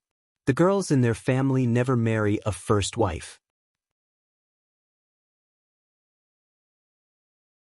Chapter 53:31. If she's not a concubine, she'll be a concubine. At most, she'll be a second wife. Now, fourth young master is the second legitimate son of Marquis Chang Ningho's mansion. She can marry the second legitimate son and be his legal wife. What's there to be dissatisfied about? The young ladies covered their handkerchiefs and snickered as they nodded. What are you talking about? He has high standards. Didn't she have some trouble with the eldest legitimate son of the Fu family, General and Nan? It said that she asked her aunt, the second wife of Marquis Chang Ningho's mansion, to spread rumors that she was engaged to third young Master Fu. At this point, the woman couldn't help but burst into laughter. In the end, she was slapped in the face by third young master. Third young master went to the palace and asked for His Majesty's imperial edict to marry Princess Wushuang. Everyone looked thoughtfully at Princess Wushuang and the crown princess. No way Miss Bao would do such a shameless thing. If a cow doesn't drink water, do you think you can force it to drink? That's right. That's why the Bao family is full of weirdos. So today's matter, Miss Bao was the one who started it. A young lady said softly. His Majesty has already betrothed Princess Wushuang and third young Master Fu. Why is she still looking for him? Miss Yang, with the Bao family's upbringing, how can they raise a good girl? They're all short-sighted people. How can they be like Miss Yang, who comes from a scholarly family and whose mother is well known in the capital city for being virtuous? Our upbringing is completely different from theirs. The soft-spoken young lady smiled shyly at the woman. Madam, you flatter me.